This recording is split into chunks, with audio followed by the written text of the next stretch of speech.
I took the mini tape recorder from my blue travel bag and handed it to Deborah and said in conspiratorial tones, "Right before we start the interview, I'm going to ask Seibert if he minds if I videotape it. If he says no, then I'm going to say, but Mr. Seibert, the camcorder is all I brought with me, and I don't think I can write fast enough to get everything down on paper. If he still says no, then you pull out this recorder and say, William, I brought this if that will help. If he says no to that, then get as much of our conversation as you can." She looked somewhat uncertain and said, "Okay," and put the recorder in her purse.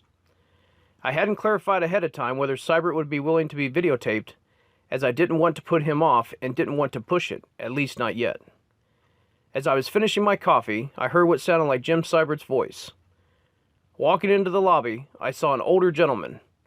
At 83 years of age, Jim Seibert could pass for a man at least a decade younger. Tall, straight-backed, with a trim physique, a head of snow-white hair and chiseled features. He said, "Are you William?" We shook hands. After introducing him to Deborah, we gathered our belongings and walked out to the parking lot, where Seibert introduced us to his wife Esther. As we rode along, I remarked on how glad I was to have the opportunity to talk with him in person about his recollections of the wounds on President Kennedy's body. Esther Seibert turned around to Deborah and me and said, "You know, his brains were blown out of his head." I hope the surprise on my face didn't give too much away. "That was one of the questions I was going to ask," I replied. Jim Seibert's office was spacious and comfortably furnished. Framed medals from his service as a fighter pilot were displayed atop a bookcase containing works on World War II, religion, and the murder of President Kennedy. Clearly he was well versed in assassination literature. The moment of truth had come. Deborah had her folder of documents. I had my traveling bag with video camera and materials. Seibert sat in his desk chair. "Well, who wants to write?" he said. I took a breath. "Would you mind if I camcorded this?" Ready to go into my spiel, he caught me by surprise with, "No. Go right on ahead." I tried to be nonchalant as I took the camcorder out of the bag and set it up. Seibert leaned back in his chair. Deborah in a corner with her folder of documents on her lap, notepad and pen at the ready, and I sat on the couch directly across from our subject. With the camcorder rolling, James W. Seibert took us back in time. Car, and we came on up to our resident agency office, which is on the third floor, turned on the standard broadcast, heard that Kennedy had been shot in Dallas.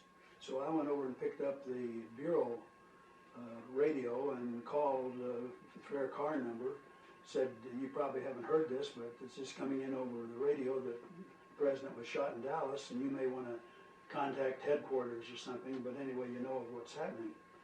So we followed it then, and we got a hold of Major Best, who was the charge of security for Office of Special Investigations at Andrews Air Force Base, where the Presidential Flight Unit was based. And he said that it was supposed to be in at 5:30, that they had word, the flight plan, that Air Force One would be coming in at 5:30 with the President's body and President Johnson on board.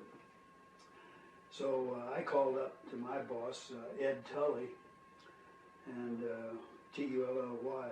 Am I going too fast? T-U-L-L-Y. And told him what the deal was, and I said, if you want to get a hold of myself and O'Neill, we're going to be out of Andrews, and you can get us through Best there in the OSI office.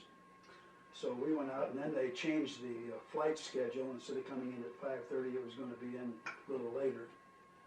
I think it was 5:30, or maybe it was 5:30 to 6, but anyway, we were there, and Air Force One was on the traffic pattern for the landing there at Andrews.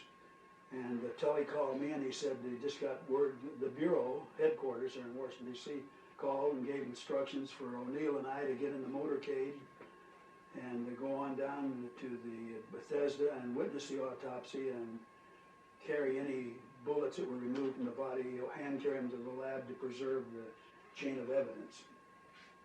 So we got a hold of Jim Raleigh, who was the head of the Secret Service, and I showed him our credentials, told him what instructions we'd had in the Bureau, so he put us in the third motor car of the motorcade. And of course, the President's body was up in the ambulance leading it, and Jackie and was in that with her husband's body up there.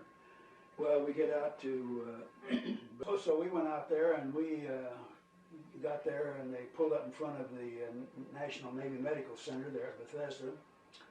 and Jackie and Admiral Burley, who was the chief president's personal physician, got out and went upstairs, and the ambulance drove on around the back, and we got out and followed that, and O'Neill and I helped the Secret Service agents get the casket out of the Navy ambulance, put it on a dolly there, and then roll it on into the autopsy room. Now, as soon as we got it in there, Humes was there, and Boswell, and several others, the military District of Washington personnel from the Navy Medical Center. So they opened up the casket, and here was the body in the casket. This casket was damaged. It had been somewhere in transit, whether it was on the loading over at Dallas or unloading at Andrews Air Force Base, I don't know. But anyway, one sheet was around the body and a separate sheet was around the head, and this was, of course, blood soaked because of extensive wounds. And the technicians then took the body out, put it on the autopsy table.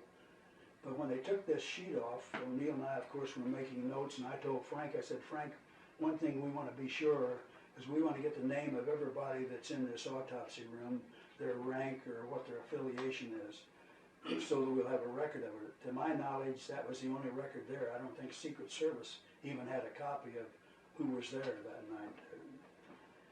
And so they put the, when they took this wrappings off, Humes saw this big gaping hole in the posterior of the back of the head, and he looked at the tracheotomy and he said, well, they've done a tracheotomy, and he said, apparent surgery of the head area, because you had a big piece of bone that was just missing there. And incidentally, in connection with this, my only regret since then, that I didn't have the presence of mind when they brought this piece of bone in later on during the autopsy, that I didn't ask him, Dr. Humes, could this account for what you first said was surgery of the head area? Because that was a basis for Lifton's book about surgery of the head, and actually it's unknown whether, but I don't think. Now then, the thing I'd like to point out here is they cleared out the autopsy room because they said we want to take radiography, x-rays, and we also want to take photographs. So everybody was cleared out. Of course, they had leaded vests and everything to protect them for the when they were taking the x-rays. After that was done, they got us back in there, and you've got the time out of that 302. That I think was 8 o'clock when the surgery actually started. 8:15 is what you have around it. Yeah, but the thing is, looking back, the cardinal rule, whenever you do an autopsy that comes in from another jurisdiction, and I've witnessed a few, you always, if there's been anything done surgically where that body came from, you get in touch with them and you say, look, we're getting ready to do our autopsy over here. What did you do over there surgically? Because it was evident you had a tracheotomy there. But that was, no contact was made between Bethesda and, at least by Humes and Boswell, that night when they started this autopsy. So they went on the assumption this was a straight autopsy, and you had surgery in the head area. Now, a straight tracheotomy. Tracheotomy, Yeah. in some places it's tracheostomy, and I'll tell you the difference. Tracheotomy is where you do this little incision, and the tracheostomy is where you put the tube in and all that. So I looked that up in the dictionary because I'd use tracheotomy all the time, and that was what was used there that night. But tracheostomy is also used, and I think was used by Parkham, because they inserted the tube and everything, through the incision there.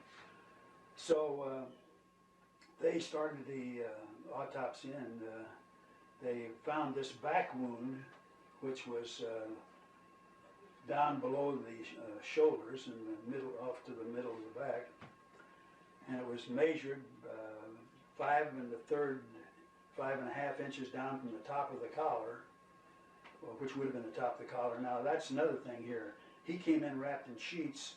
His clothing went to the laboratory, so the autopsy physicians didn't have the benefit of seeing where the holes in the clothing were because they were separated. Now, if this had been done over in Parkland, you see it would have all been where they had access to everything. So they found this and they started probing it with a rubber glove finger. They also used a chrome probe, and they pressed in there and they said there's no exit. Both Fink said this and Humes and Boswell all agreed. So that put me to thinking, and I said, well, let me go over and call the laboratory and see if there's any kind of an ice bullet or something that would completely disintegrate that isn't no bullet there. So they put a Marine guard on me. We walked down the hall to another room there where there was a telephone, and there was probably one in our room, but there was so much people and everything there was no place to talk. So I called over to the lab and I talked with Chuck Killian, K-I-L-L-I-O-N, and I said, Chuck, we're over here in this autopsy, and I said they've got a wound in the back, and I said they probed it with a rubber glove finger and a chrome probe, and I said there's no exit. And I said, is there any kind of an ice bullet, or do you know of any kind of we should consider? He said, well, you heard about the bullet they found on the stretcher over in Dallas. I said, no, I haven't heard anything, don't know what's going on over there. He said, well, they found a bullet on a stretcher there near the trauma room over there, but they don't know whether it was Kennedy's or Connolly's stretcher. He said, but they're flying the bullet into our laboratory, the firearms lab, for an identification inspection. So I went back and told Humes what they had told me over there. Now here is the second clue, or should be, to get in touch with Parkland, but they never called. It seems to me like Humes would have wanted to know more and would have called and asked to talk to a doctor there at Parkland, but that was never done. First time they called Parkland was Saturday morning after this Friday night when this autopsy's done. So Humes said, well, he said that, and they'd made measurements of the,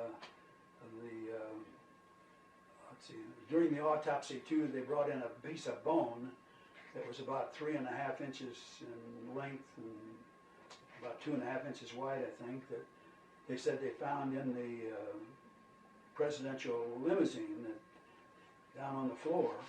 So they flew it in, and that's when Humes measured this and gave us the measurements and everything on that. And he said, well, it's the pattern's clear. He said that, and first of all, this wound in the back, when they probed that, evidently it didn't go in straight because he said it looks like this came in a downward trajectory of 45 degrees from above. And he said it's clear. He said that the bullet wound, probably in the back, was the one that they did cardiac manipulation. Now this is all supposition here, because they hadn't talked to Parkland and didn't even know probably whether they'd done cardiac manipulation. And during the process, the bullet fell out on the stretcher, and and then he said the death is due to this massive wound in the head, bullet wound in the head. So that was what, and we signed a receipt. Now here's another thing that's in books for missiles, if you remember that word that was used. But this receipt was made by the Navy, that we received it from them. And the Navy corpsman typed it up, and we signed it. But if I had typed that receipt or composed it, I would have said metal fragments, because there was no single bullet that was we ever saw there that night at Bethesda. So it was typed by the corpsman, and he's the one that put... Yeah, missiles. one of the corpsmen, probably Humes or Boswell, said, type up a receipt for this little jar we had, and we scratched our initials on the top of it, Right. FXOJWS, and I exhibited that up at the AARB deposition there in College Park. So that was, and we left there at about midnight that night. And of course our cars were out at Andrews because we rode in the motorcade.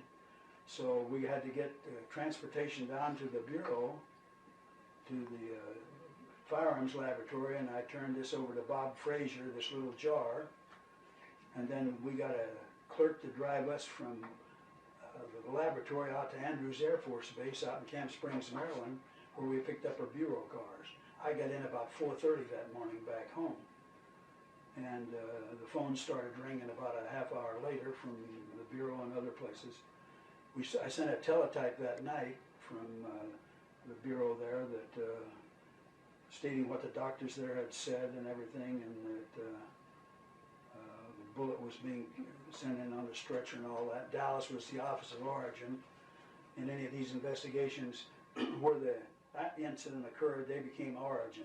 So all your auxiliary offices like Baltimore, Philadelphia, anything else, you send copies to the Bureau and also copies to the OO Office of Origin, so they've got the complete picture because they're sending out leads and everything based on that. So that was it. So I got in and they started calling, and as I said, I sent that teletype that night. And I asked, you remember, that was Friday night, and in this connection now, I've read this interviews, you're probably familiar with that, JAMA, the Journal of American Medical Association, where they interviewed Humes and Boswell there years later. Right. And they said in that, that they stayed until about 5 there that morning with the funeral home directors, and we had their names listed that we put in our FD 302 and everything, to reconstruct the wound and everything and tidy up the hair, because it was matted that night. You can imagine the blood and everything, and it was just, when you look down into that cavity, and I was probably closest 2 foot from it, O'Neill and I back there, we were able to preserve that wound. And so they helped them reconstruct the body, and now this was Saturday morning.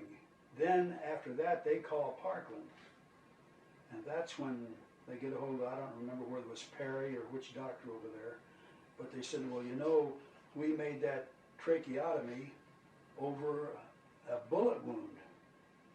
Now, this had never been considered that night there. So you can see the predicament that your Bethesda autopsy surgeons were in. You had the body's gone, Gawler Funeral Home already has taken possession of that. And they have another bullet wound that wasn't even considered that. And this is the beginning of the start of the development, of, as I see it, of the single bullet theory, because you had to account for that wound. So we never knew, O'Neill and I were never informed. We got calls from the Bureau, the supervisors over there would maybe ask about our 302. They said, now, you say surgery in the head area, was this your wording? And we said, no, wait a minute, we're not doctors. This is what we copied down, statements made by Humes or Boswell or Fink, and the measurements and everything we got from them, and those kind of inquiries. But we never heard about a second autopsy report, 2 autopsy reports other than ours. But getting back now to that, when we got back, I called my boss and I said, boss, I said, when do you want O'Neill and I to come in and dictate on this? This was Saturday morning. I called him. I said, you want to call in a steno, because Monday, if you remember, was a day of mourning. Everything was shut down. And he said, let me check with the Bureau. And he called me back at home and he said, no, Si, come in Tuesday morning, first thing. That'll be fine. We'll dictate it then. And the steno pool, all the girls will be in and everything. Our chief steno took the dictation on this too, incidentally, head of the steno pool. But anyway, so we went up Tuesday and dictated our report. And that was a day of, like they asked me in the AARB deposition, and they said, well, now this was 20 copies. They said this wasn't retyped, it was probably stencil, wasn't it? I said, oh yes, that definitely would be stencil. This is before you had copy machines. So the funny thing was that Jerry Gunn talked to me, who was giving the deposition. He said, well now, he said, years from now, Mr. Seibert, he said, when youngsters, he said, that don't know anything about this, he said, they'll read stencil, and he said, that'll be foggy. He said, would you briefly describe the stencil process? Now here I'm sitting here, and of course you've got a moving picture of that and everything, and so we made, when they come back for corrections on, they sent it down to me, Horn did, why we described that stencil process and everything. But so things went along then, and never once did the Bureau tell. The first I knew about a second autopsy report, or an autopsy report, or my original 302 being in the possession of somebody. Lifton called me in 1976, and I was on leave, and I was down in Quitman, Georgia, visiting my sister who lived there. And we just finished supper, and the phone rang, and of course she answered, and she said, "Jim, it's for you." And I picked up the phone, and I get this person saying, "This is David Lifton." He said, "I'm a graduate student at the University of California in Berkeley," and he said, "I'm working under Dr. So-and-so, professor there," and he said, "I'm doing research work on this Kennedy assassination," and he said, "I have your FD 302 here in front of me." And I thought, that went into the archives, because we never even went before the Warren Commission. This was just sent into the archives and sort of secluded there. And I said, "Well, wait a minute." I said, "You say you're so-and-so." I said, "I don't know who you are. You're talking on the telephone. You say you got this FD 302. I said, "Answer this question for me." I said, "Look down in the bottom there where O'Neill and I have signed initials." I said, "Are there any other initials typed in there?" And he said, "Yeah." He said, "DFR." I said, "Well, this is it," because that was Doris F. Liedeneck, that was the chief steno that took her dictation. So I said, "Well, you got that." I said, "But he said, "Well, now," he said, "this what your autopsy report, your FD 302, he said, doesn't jibe with the official autopsy report." And I said, "Well, to me, this is the official autopsy." He said, "Oh, no." He said, and so he didn't go into details. And he said, "Where could I get more information?" He said, "What's your comment on this?" I said, "I can give it to you in 2 words." I said, "I don't have no comment."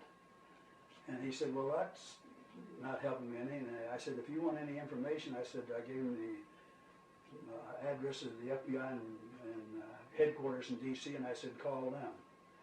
And so right when I came back then off leave, I dictated a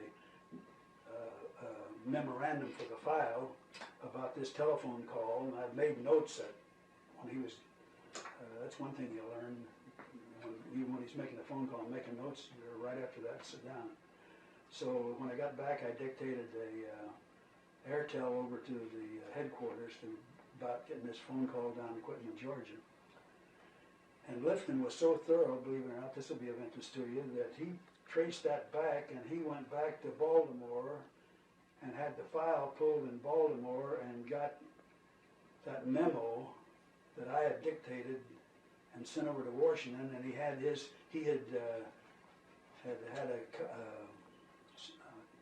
what am I trying to say? A machine that had picked up. In other words, he, picked up all our telephone conversation. He recorded. He recorded it. That's what I'm trying to say. My 83-year-old brain here is working.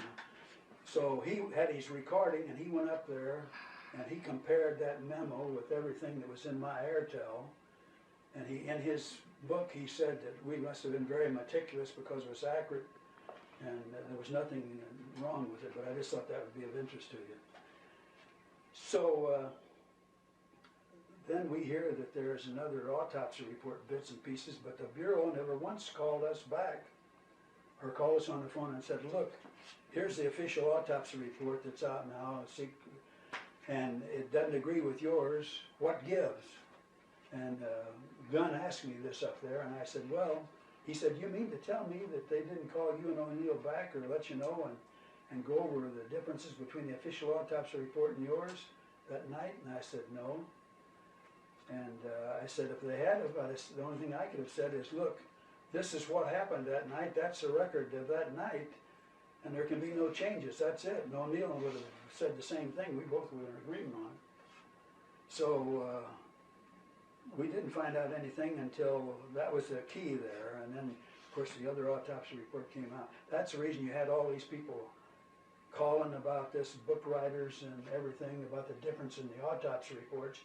You had one autopsy and 2 autopsy reports, and that's what it boiled down to. So, But to clarify, beg your pardon? I just wanted to clarify. Yeah. So you did not realize that the official autopsy report that was written by the autopsy doctors was different from yours until the JAMA articles came out, or before then? Well, Or it was, when we Helen heard David rumors that there called was you? another, but I never Okay. saw their report, and until really, and I didn't even, they didn't give me a copy of Hume's, but in this book, it gives both that, you know, when they took the deposition from, but we didn't know any of this. I guess what I'm asking is, Lipton told you that the 302 didn't match the Yeah, autopsy report. he said, your You 302 didn't- doesn't match the official autopsy report, and I said, well, as far as I'm concerned, that's it. Okay, so when that happened, how long was it after that that you actually got to see or read? Was it when JAMA? Oh, it was years Years later. later? Yeah. But I was on the train of thought now, Okay, good. that they would have asked us, you know, how do you account for this? But they never once mentioned this other autopsy report, and that RFD 302 was incorporated in Dallas reports after that period, and that stayed there. And so I don't know what here's the thing, and Jim Hosty, I think, mentioned this too, but things were really tough then. They were tight. You just come out of the missile situation down there in Cuba, and here you had a guy, Oswald, that they had traced back there to the book repository and that floor and everything. He had been murdered by Ruby. He certainly was never going to testify in a trial, any subsequent trial. And they, at the time, I think, they wanted to get this Warren report out. I think Johnson was pushing them on that to get that out. And you had the single bullet theory developed as a result of that, and that's the way it was left. And of course, you know what kind of pot shots are taking at the Warren Commission report, and especially the single bullet theory now. But let's see, it was, I forget what year it was, that several years later we got a call from Baltimore, and they said, O'Neill and you are to go down to Washington, and you're to be interviewed by Senator Specter, who is the counsel for the Warren Commission. Yes, I was going to ask you to tell me your thoughts on Mr. Specter and the single bullet theory. Well, I just, that single bullet theory, I mean, when they subpoenaed, they didn't subpoena me, they had me come up for this deposition there at College Park. I said, well, before I come up there, I said, I want you to know one thing. I said, I'm not an advocate of the single bullet theory. I said, I don't believe it, because I stood there 2 foot from where that bullet wound was in the back, the one that they eventually moved up to the base of the neck. And I said, I was there when Boswell made his face sheet and located that wound exactly as we described it in our FD 302. And I said, furthermore, when they examined the clothing after it got into the bureau, those bullet holes in the shirt and the coat were down 5 1/3 inches there. So there's no way that that bullet could go that low, then come up, raise up and come out the front of the neck, zigzag and hit Connolly, and then end up in a pristine position on a stretcher over there in Dallas. I said, so that's why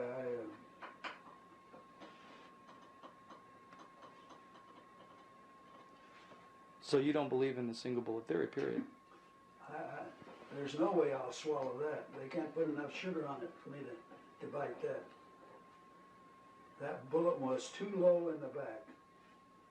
And Well, where do you remember seeing it exactly? I believe that your partner, Frank O'Neill, if I remember right, credits you with finding the bullet hole in the back. well, let me clarify that. When they had the body over at Parkland, you had a shoving match over there because the fellow who was going to do the autopsy over there said that the autopsy had to be done in Texas. They were going to do it there. And you had Kellerman telling them that they had orders from the Secret Service and also from Bobby Kennedy that it was going to be done in Washington. So they never were not, and you can look in the summary of the Warren report, and that Parkman, they never knew there was a bullet wound in the back. That body left there, not knowing a bullet wound in the back. It comes over to Parkland, and Parkland gets it, not knowing there's a bullet wound where the tracheotomy was made. So that's a pathetic situation there that could have been handled if they'd have made a phone call, or the smart thing to have done if there hadn't been such animosity between the partners over there. Put one of those Parkland doctors on Air Force One, let him come right into Bethesda and say, here's what we did, and clothing come in with it, get a hold of clothing, or because they'd seen that they slipped off the tie, they didn't even undo the tie over there, and here you had a nick in the knot that was made by whatever this entrance or exit wound in the throat where the tracheotomy was. And let's go back to your interview with Mr. Spector. Oh, well, of course he was conducting the interview and we couldn't make notes. We were answering questions. But let me get this right here because I've got. But I told Frank we're going into the bureau while it's fresh on our mind and dictate questions that Spector asked us. So they gave us a steno.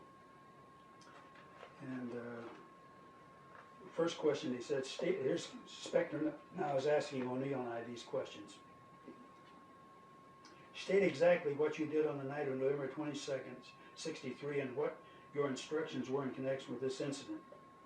Answer, we met the presidential aircraft, accompanied the body in the motorcade, and following arrival at the Navy Medical Training Center, witnessed the autopsy. We were instructed solely and specifically to obtain any bullets which might have been in the president's body and take them to the FBI laboratory. This was our purpose for being present at the autopsy. Now, I want to point this out too. Keep in mind there is no federal statute at this time, 63, that gives any governmental agency jurisdiction to investigate the attempted assassination or assassination of a president. This bill was passed in 65. Right. So we were there, just like we were instructed, observe the autopsy, obtain anything removed from the body, identify it, hand carry it to the laboratory for any possible future trial action. Now, what position did you occupy in the motorcade? We were seated in the third car of the motorcade. Now, this is, and O'Neill said 5, I think, later on, but it was the third because this was, both of us were given this at the time. You know, your mind plays tricks on you. Sure. What was the time of the preparation of the autopsy of the hospital? 7:17 p.m. That was before they started photographs, x-rays, and all that stuff, and getting authority from Jackie, what kind of a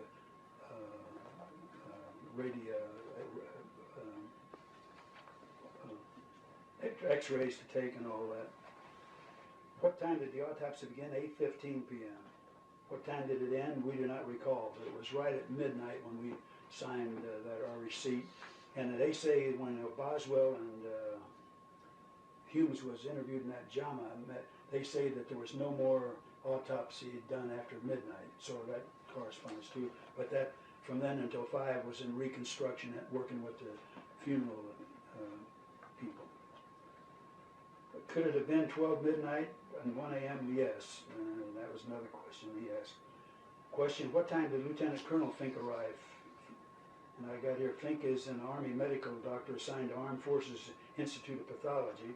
We do not recall, however, it was after the autopsy was in progress. What time did Agent Seibert call Agent Killian at the FBI lab? Sometime between 11 p.m. and 12 midnight, because they found this back wound and that all, and they couldn't account for it, and I went over and come back and told Humes. Did you call Agent Killian prior to or after the wound was discovered in the president's back?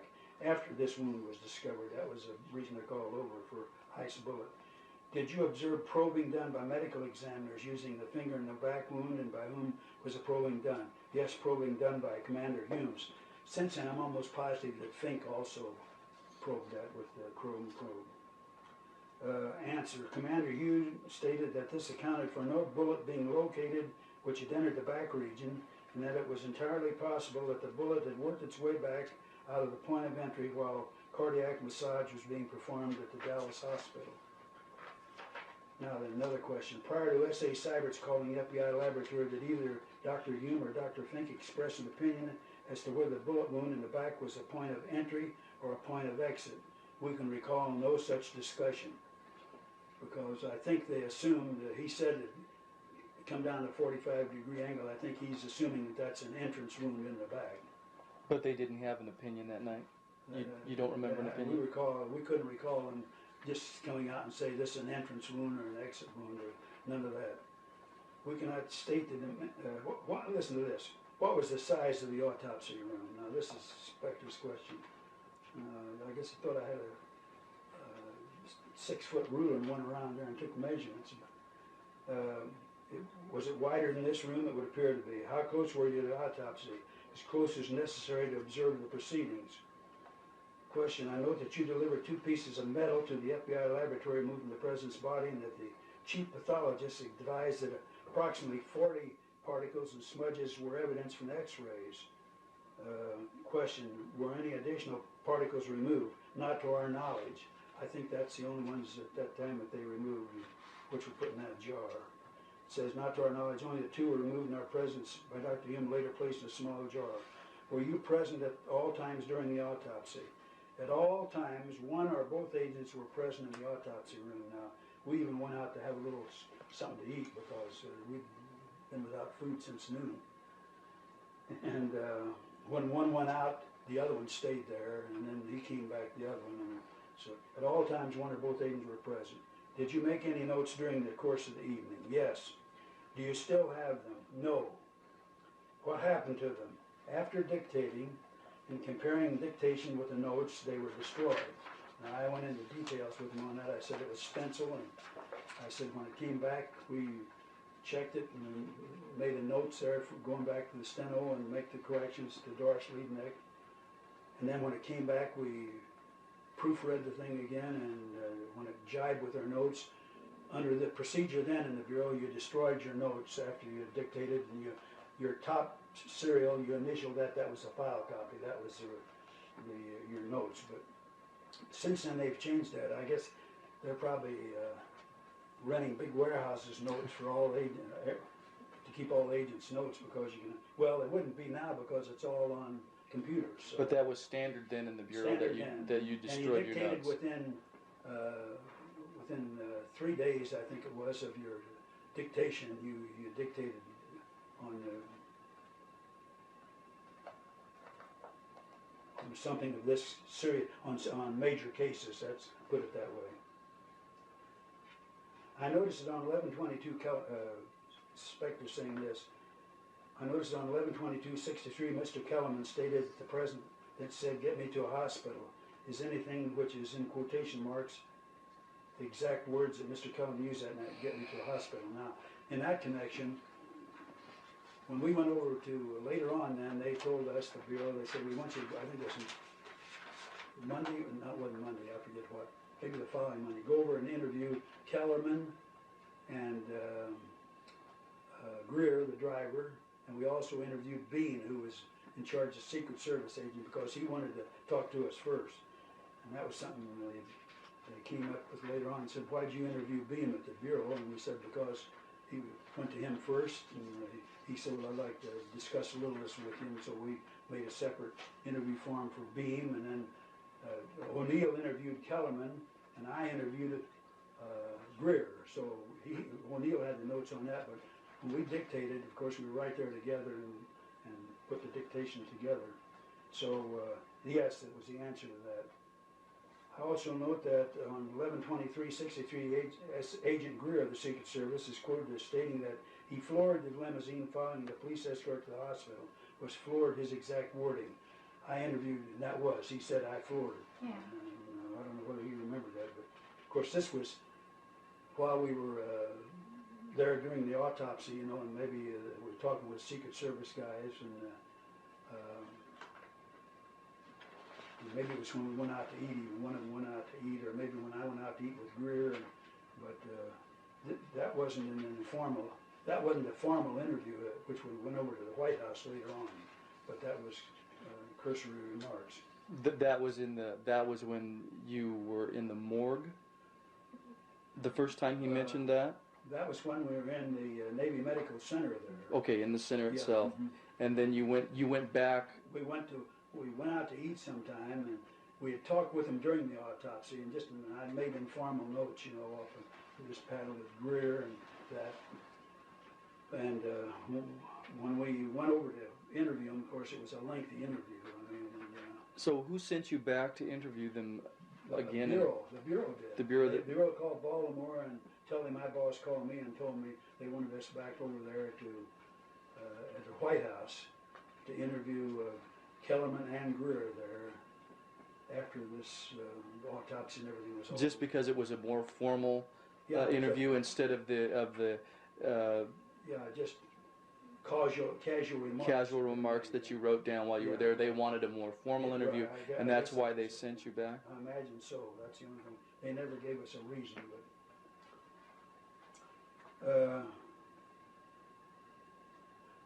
did Greer and Kellerman appear to retain their composure on 11/22? Yes. I mean, I don't know how else we describe it. How long have you gentlemen been with the FBI? Seibert, 13 years. O'Neill, approximately 10. I note that on the interview with Agent Kellerman, conducted on 11/27/63, no mention is made of his remark that the President was heard to say, "Get me to the hospital." Is it because he did not say so on the 27th? See that? Oh yeah, 27th was the date of that. That was 11/27. That was when we went over for the formal interview, and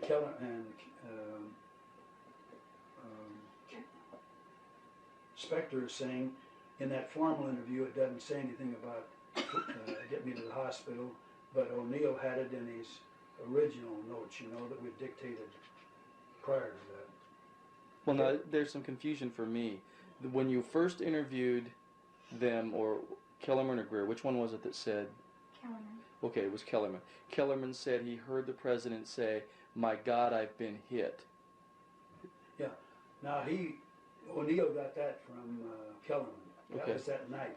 And then later when you went back to interview him formally, he'd added something else that he thought the President had said. Is that the way it is? No, this was on get me to the hospital. Get me to the hospital was the first one? In other words, he said that the first time, but when on the formal interview, when O'Neill interviewed Kellerman, he didn't get that part. That wasn't mentioned in there, get me to the hospital, you know. So I can't see what the confusion is on it, but he said it when informally he said, "Get me to the hospital." That was when we were talking with them that night. They were just recalling what happened, you know, that afternoon. Right. And now here's what O'Neill's answers was. Yes, however, it is to be noted that Mr. Kellerman advised on 11/27/63 that he had a chance since 11/22/63 to think and try to reconstruct the entire activities of that day, and the statements of which he furnished on 11/27/63 in a formal interview were his best recollections of the exact wording used. So maybe he said it and didn't recall saying it, Kellerman said. I got you. I understand. Is that it? We cleared up? Yeah. All right, now here's the last one. This was the end of the formal question and answer interrogation. S.A. Seibert and O'Neill advised that it was not possible under the circumstances to take notes and that they have attempted to reconstruct questions and answers from best recollections. Now, when we went over to be interviewed by Mr. Spector, I'll just read this here, and if I go too fast, Deb, stop me and we'll slow up and go back over Okay, more. I've got it. Are you looking at MD 154? Yeah, Okay, you've got that? I can Okay. follow along. Okay, on March 12, 1964, I interviewed Special Agent Francis X. O'Neill. This is from Spector to J. Lee Rankin. Now, you know who J. Lee Rankin is. Do you know, well, before we get started on this, do you know the story on Rankin's son when the AARB interviewed him? I have a vague memory. The 40,000 notes? Tell us. What? Tell us. They, when they went to Rankin's son, the AARB, they said, would you by any chance have any, something that your father would give you just as a memento of course he was general counsel. Now his job was, he was general counsel. He had all of the notes made by all 7 members of the Warren Commission, by everybody that had been before that commission. So that's where you can get 40,000 notes. And they said to Rankin's son, would you by chance have anything that he gave you that you'd like, that we could get, because our job is to collect anything printed on this and get it into the archives. He said, I think I can help you more than that, something to that effect. And he pulled out a box with 40,000 notes, all of the notes that his dad had been in charge of there, and they reviewed all these. That's where they caught Ford. Out there at Vail, Colorado, they called him out there and they said, wait a minute, they said, we've gone over all these notes, and the concession of the, come on in, huh? Go get the nail. Okay, hon. The concession, consensus was that this bullet wound was farther down in the back there where it was. And they said, but here did you change this? And that's, of course, they knew it had. And Vail, out there, they're just all over the phone, but Ford, I've got the copy of that thing that was in the Associated Press on this. So he had to come forward with it. And he said, I moved it up for clarification.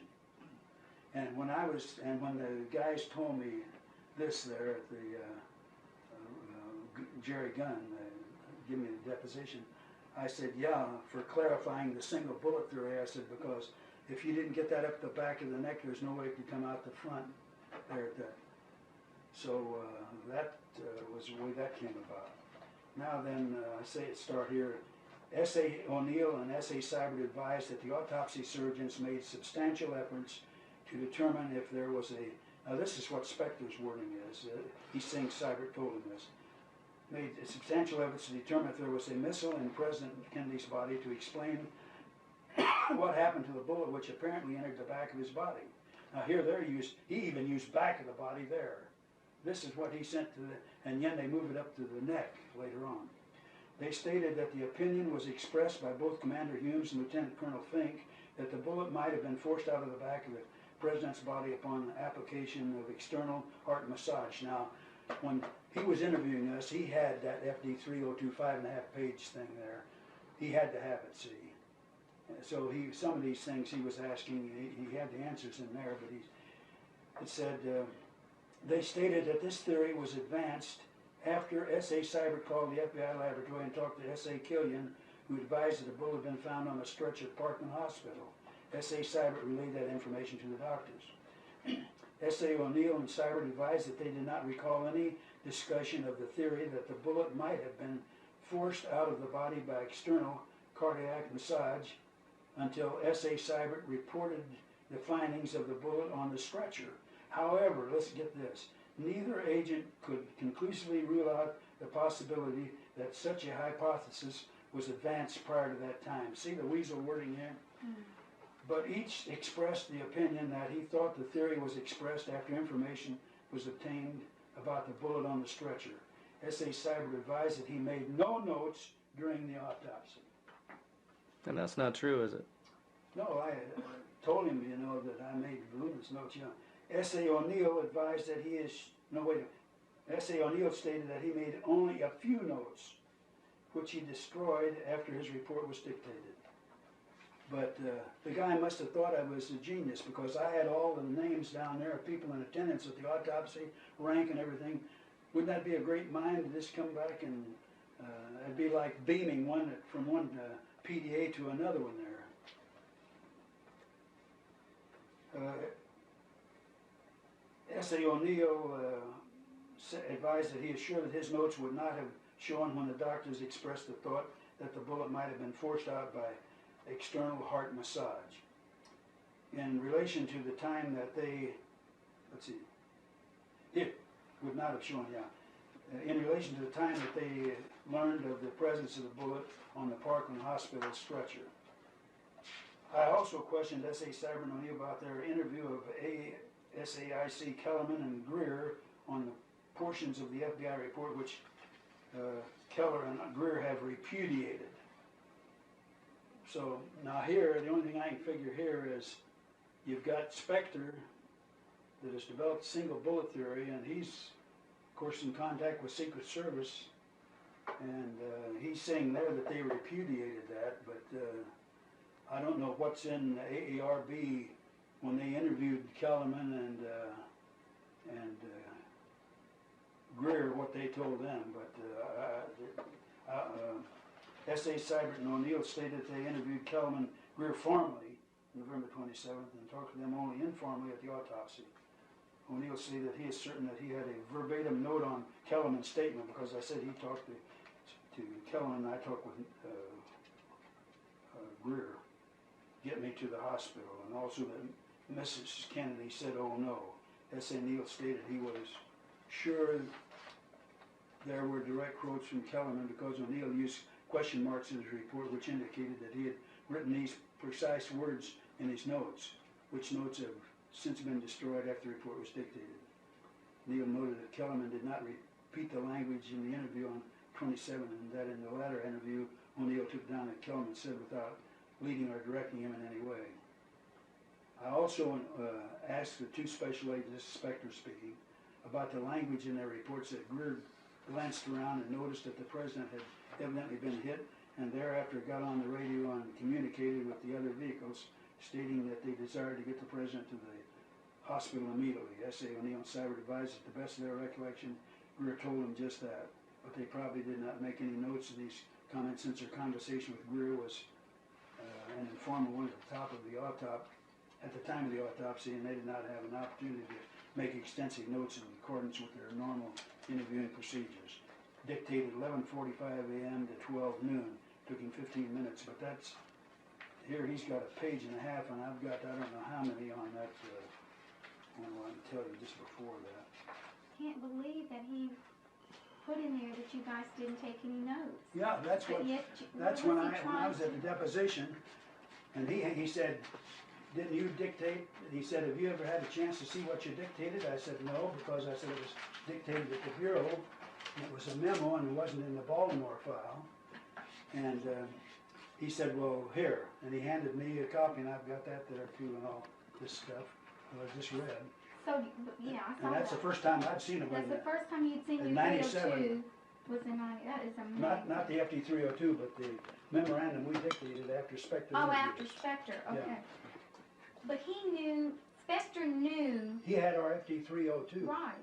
So he was trying to establish in the record that you had written this so long after and hadn't taken notes and that you were wrong.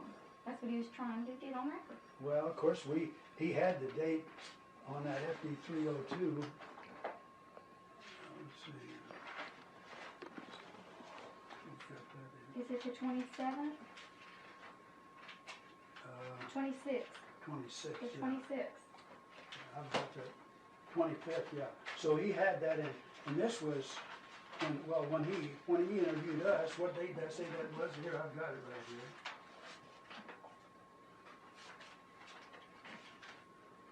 March 12th. March the 12th. See, this we're going back from December not December, but November the 23rd to March the 12th.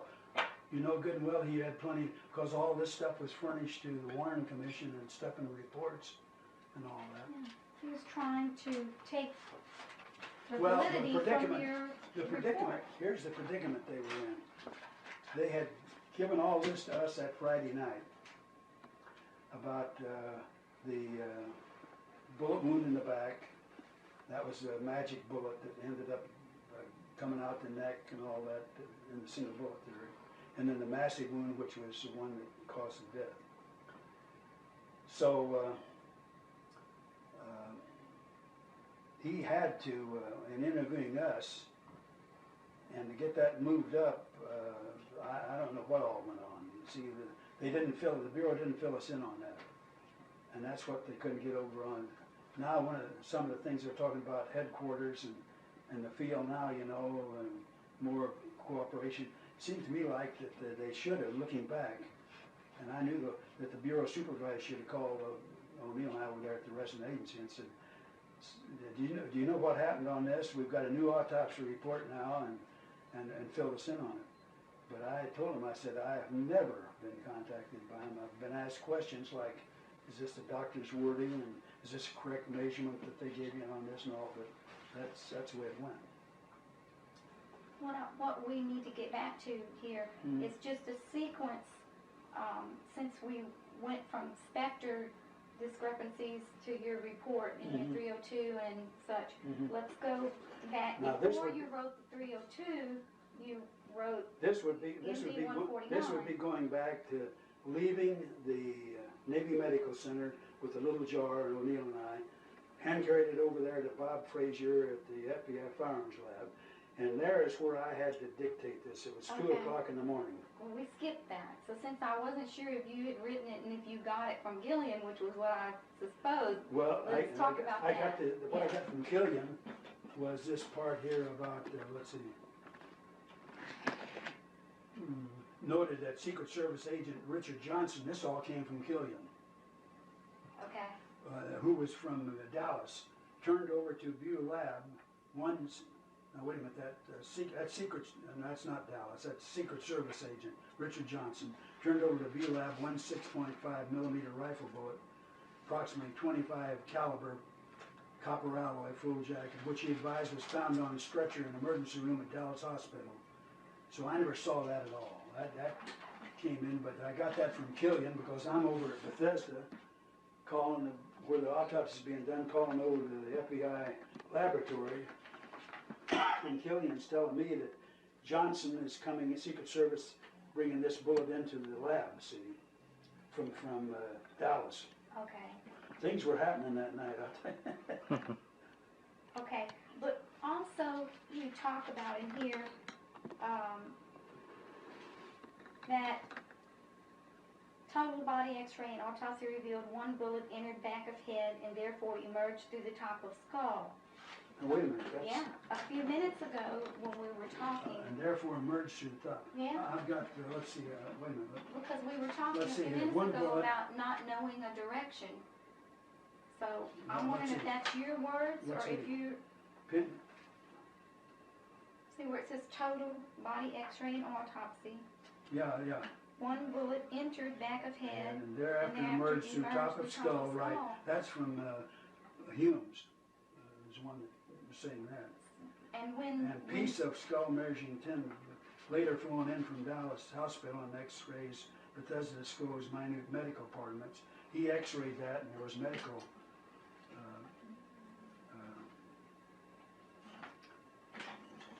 fragments on the thing or attachments. Okay, so go back to your statement to Spectre, though, and I'm confused because you said in your notes, not his,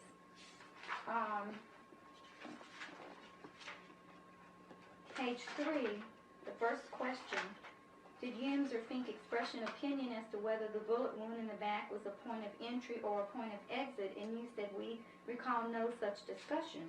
So that's, wait a minute. you see that? On page 3 of my notes, we can go on this. Yeah, here, right at the top.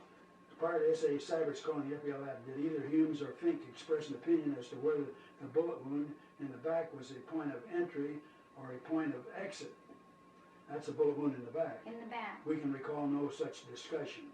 Okay. But there was nothing mentioned about that head wound there. Right. In my part right there. But Hume said over here in, let's see, get back to my teletype. Okay, so what you were saying is there was no discussion as to the back wound. No. There was to the head wound. Yeah, they said, Okay. let's see, how did I say here? Let's see, entered back of head.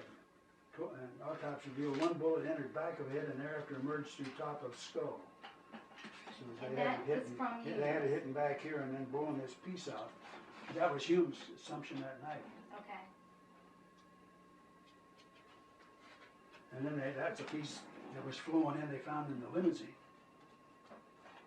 And they flew that in that night, and Humes took it and x-rayed it and found metal fragments on the edges of that, you know, where the projectile had hit. So does that clear it up? Yes, it did, because when I was reading through this, not knowing if you had written it for sure, I guessed that you did. But this was taken from what he said that night, and we hadn't even dictated our FD 302 or nothing. This was just material. So I had to let Dallas know, 302. Office of Origin, what transpired there that night. Right. The So to me, sequence. this is really important because it comes before the 302. It's actually the first sure. thing that you This put out into the this field. was Saturday morning at 2 o'clock, and that 302 was dictated the following Tuesday, because the day of mourning on Monday. Right. Okay. I just want to get that in there. Okay, we that's skipped good. over this in the sequence of the reports. No, that's If very he wrote important to that, know. We need to revisit that. At least we have that part, Yeah, that's good. part cleared up. It's frustrating when you read these depositions and you're not there, and you think, yeah. why didn't they ask you? Yeah. Why didn't they ask him this? So. Well, I've got everything that pertained to me up there at that deposition is right here. Good. Even back there, House Select Committee of Assassination stuff, Purdy and those guys, and anything they questioned me about, they gave it to me, which was. But O'Neill and I had to both correct the stuff, because one funny thing here, if you would like to laugh, I was dictating the deposition up there, and I said something about Arlen Spector, and I get the thing back, the recording back for corrections, and it says our, O-U-R, inspector, I-N-S-P-E-C-T-O-R. So I made that correction, but there was a lot of stuff that you had to correct, you know, to make. And when I tried to describe what the stencil process was, I know I sound like a babbling idiot, because after I got home and got to thinking, you know, I was able to think it out. Well, tell me what the stenciling process was. Well, it's a big roll, and they were blue, typed on. You take your stencil, put it in a Royal Standard typewriter, or typewriter that I can those days, put it on stencil, where you're not typing through the ribbon, but typing directly onto the stencil. And this is an impervious covering, blue like on that. And when the key hits that, it then puts the letter of that blue stuff onto your thing. So instead of coming out with black type, it comes out with the blue stencil like. Then they put another sheet in for the second page, and so forth like that. And after they get through with those, they discard those stencils. But your original one that came out of that, you initial that's your file copy. But and then they go through a machine, and first it was hand crack way back there, and then electrical, and it kicks these things out, you know, this stencil goes around and around, and as it pulls a sheet out that turns around and imprints it on the sheet. That's the stencil process.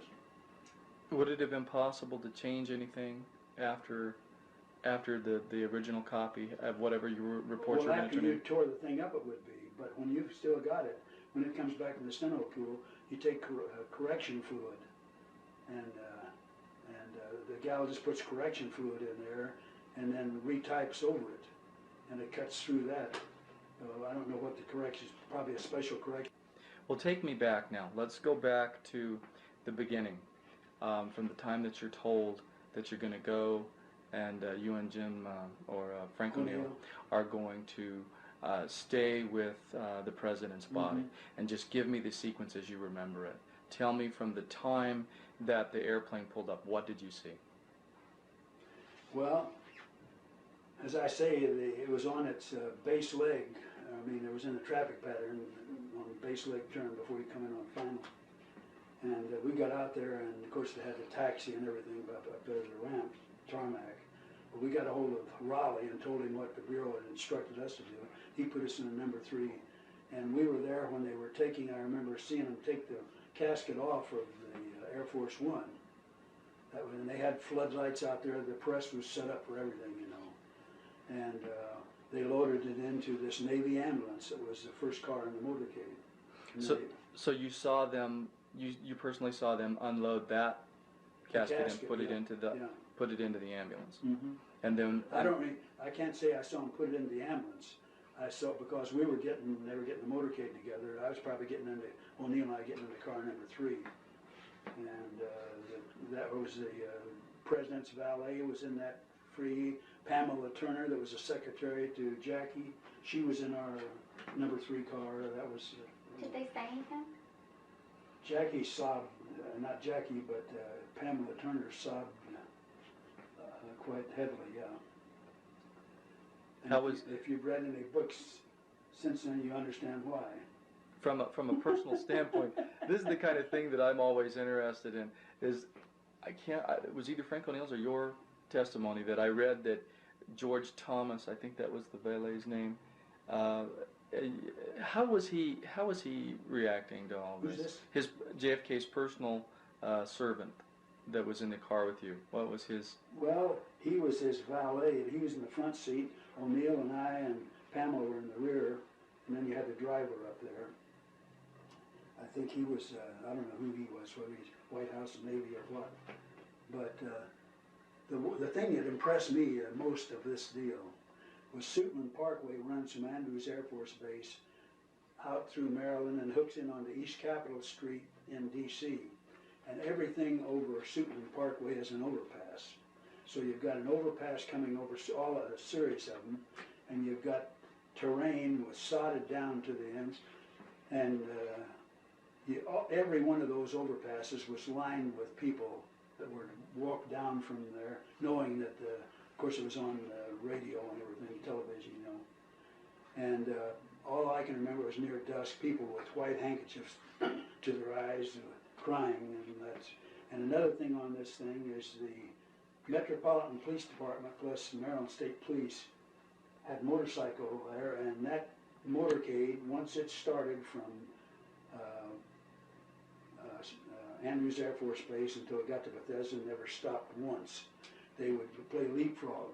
They would open up one, they'd block off one intersection. If it was, of course, those were overpasses at Suitland Parkway. But when you got into the district, there were streets, and they'd block off that. And then through that, whoever was blocking off ours would play leapfrog, go ahead of the others, be blocking off over intersections that never stopped once. How fast do you think you were all going? Oh, I couldn't even estimate that, but going probably 30, 40, something like that. I wouldn't have any idea. Do you remember how long it took you to get I from? don't remember that even. So were you in sight of the ambulance the whole time? Not the whole time. If you were hills, but it was the number 3 car. You knew it was ahead of you.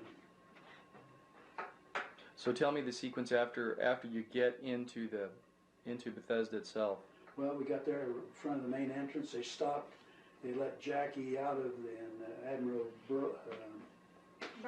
Berkeley got out, the president's personal physician. They went up into the tower there, and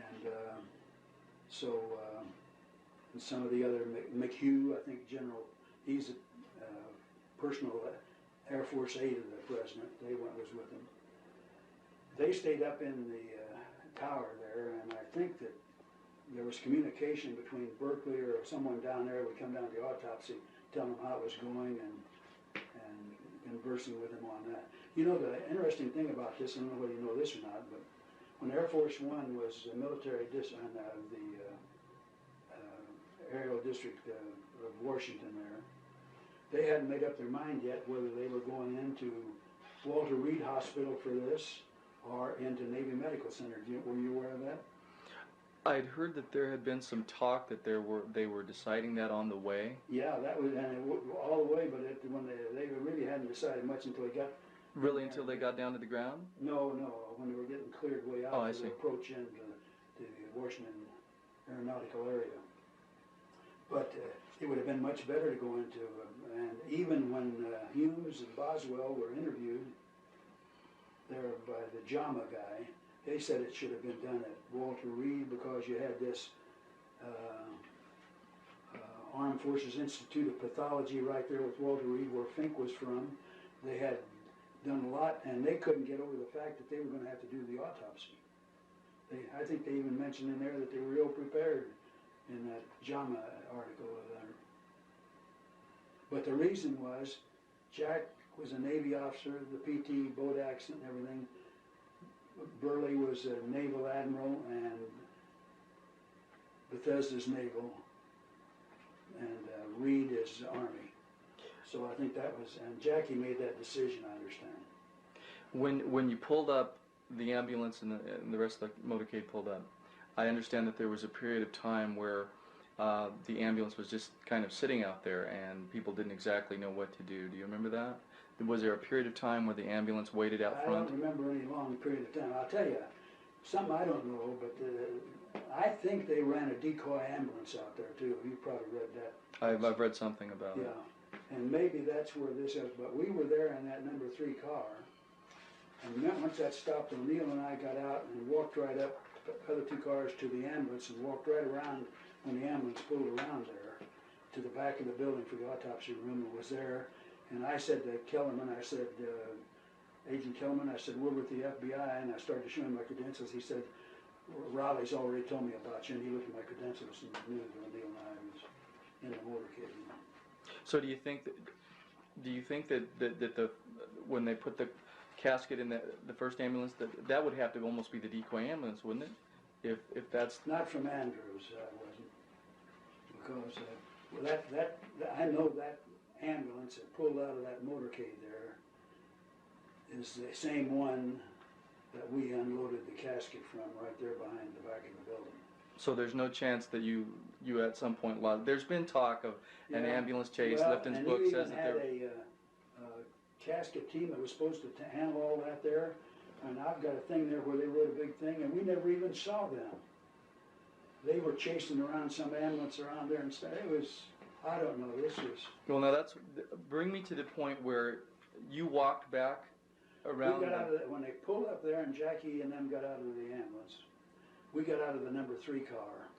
We walked on up to the ambulance because we didn't know where they were going. We were going to find out. And those cars there and drivers getting out of them, and we didn't want to be left. So we followed the ambulance. It was just a short distance right around the back. Right around the back? Yeah. Do you remember any specific conversation from Admiral Berkeley or anybody, Bobby Kennedy, that was there? Bobby wasn't there. See, he was in Washington. Oh, wait a minute, he was. I take it back. And we're in Washington now, yeah. No, we never conversed with, I never saw Bobby Kennedy at all. I think he got out and went up with Jackie. That's right. So did you immediately, after you got out of the car, did you immediately go around back or did you stay with the ambulance for a while? Well, we followed the ambulance. You followed the ambulance. Yeah, right. So when they went around back, you kind of walked back with it. We maybe even trotted a little bit, you know. Okay, so because the entrance to the autopsy room was from the rear. And right. They'd stopped right out in front of the building. So, okay, after the ambulance pulls in the back, take me to what happened next. Well, that's when I identified myself to Kellerman. He said, I know, Raleigh's already told me.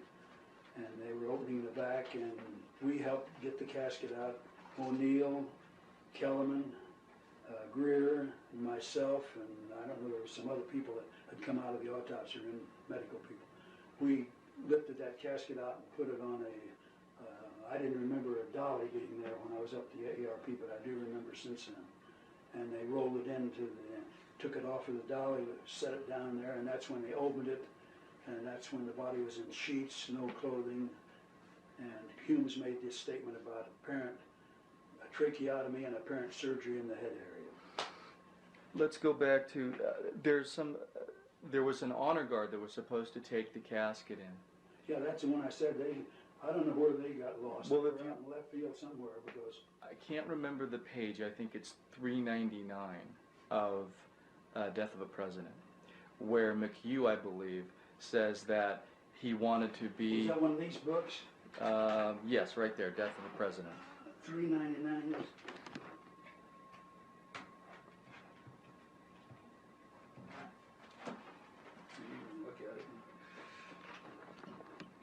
This is why I like to capture this stuff on film, because if you pick up a book or something, then I'll remember that you did it. But then I can write it like that you went and picked up a book. I better put what did I do with my glasses? My glasses.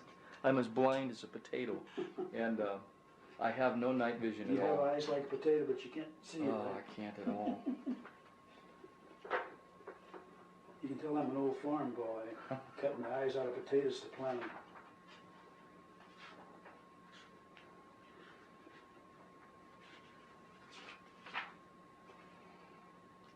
Okay. Okay. When an ambulance drew away from the curb, they called, "That's it, we'll guide you to the morgue." At the morgue, Will, Bird, and 6 enlisted men debarked and inspected each other's uniforms while awaiting some movement from the ambulance. It was still as still. The lieutenant crept up and peered inside. It was empty. Even the driver had gone. Panicked, he fled back and saw amongst the shining cat's eyes the uneasy face of Godfrey McHugh. Will and Bird colored. The military district of Washington was meticulous about ceremony. For a casket team to leave a commander-in-chief's casket was an astounding lapse, and after casting about bitterly and vainly for the 2 doctors, they reformed the tiny escort. Says the morgue was fronted by a concrete jetty approached along the left side by a short flight of cement steps. Since coffins were the most precious, burdened to pass this way, the stairs should have been designed for them. They weren't. They were too narrow, and a steel handrail was an impediment to bearers. The railing thwarted a gesture by McHugh's. This once, he thought, it would be appropriate for a general to join hands with the 5 enlisted men, and he relieved the Coast Guardsmen in the team. But navigating the ponderous Britannia required exceptional dexterity on the left. McHugh was too old. He tried and kept trying until his eyes filled with frustration. It was no use. He was holding them all up, and motioning to the lanky Coast Guard youth, he capitulated. You know, that's something they asked me up there, and I don't remember any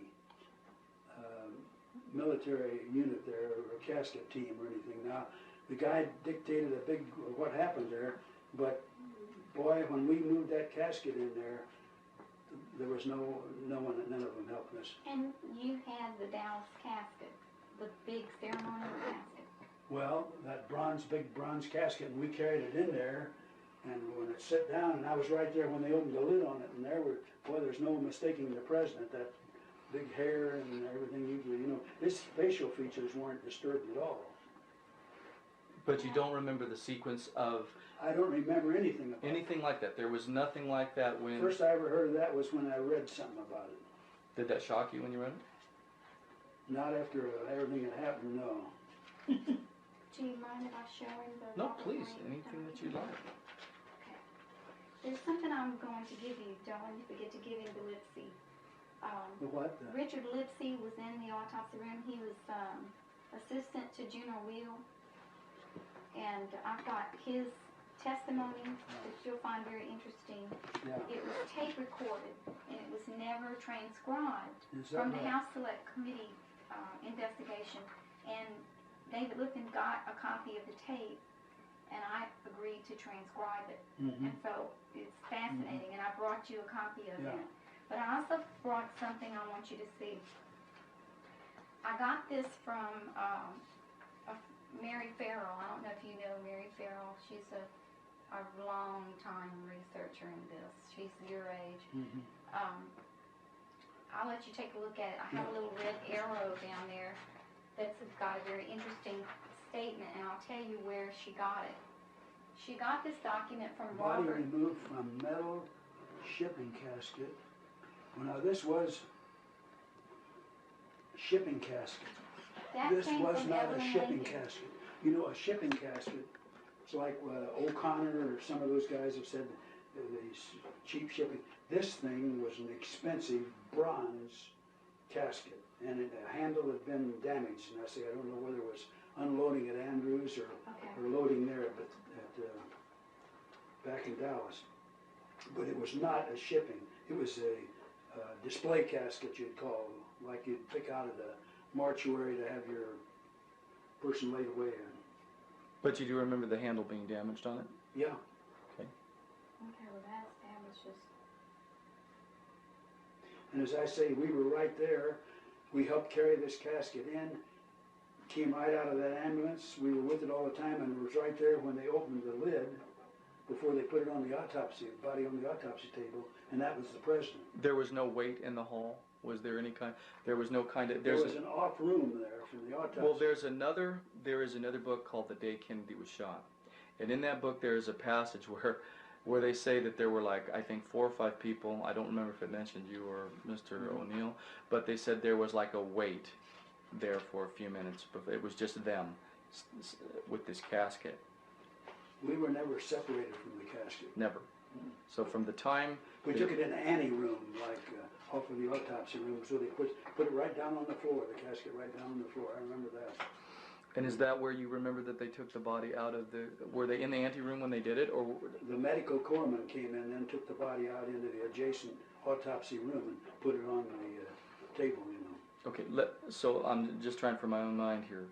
You go into the little anteroom, and they come in. Do they come in with a conveyance, some sort of conveyance, and then take the body out and put it on the conveyance? I don't remember the sequence on that dolly. I mean, that's not the word. Gurney, that's the word. The gurney, I don't remember where they took the casket off the gurney at, but whether it was up in the hall or carried in. I imagine they rolled it all in there and then took it. And then took him right out. You know, so much going on. Those are insignificant things. You're not going to remember. Sure. Okay, so like they asked me, they said, was there a telephone in the autopsy room? I said that was the least of my worries, because I remember going down there with a guard and going into another room where I was ever myself when I called Killian. Okay, so tell me about the sequence of events from the time that now we have the casket with the body inside the morgue. What happens at that point? All right, then the medical personnel, the corpsman, put the body up on the autopsy table. That's about the time when they said, well, we're going to clear everybody out of this room now. You have to go out into the hall, get out. Now, this happened as soon as they took the body out and they put it on the table? Well, there was some other stuff going on. I think this was a time for communication between Bobby and Jackie and hooked in with Burley and Humes, the autopsy surgeon, you know, as to what they were going to do. So they did they take him out and then lay him out there, and then there was a period of time before he was on the autopsy table there. There was a period of time before they decided what was going to happen next? Yeah, well, this was the preparation. I said about 7:17 or something like that, I think I jotted. And the first incision was made at 8. So you had, in this intervening time here, conferences between them and autopsies, all the photographs taken and everything at that time. So tell me, after they put... We were excluded in that room then. Okay, so this happened soon after they had decided that they put, we have the body on the table, and then they unwrapped the head.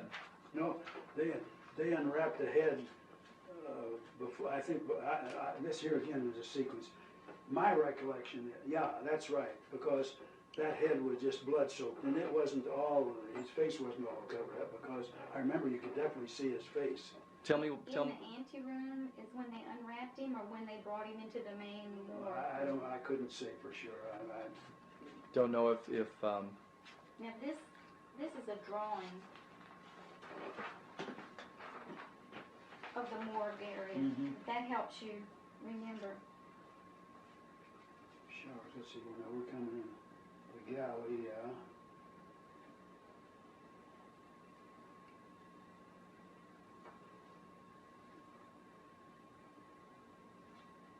I remember that galley, yeah. Now I'm getting there.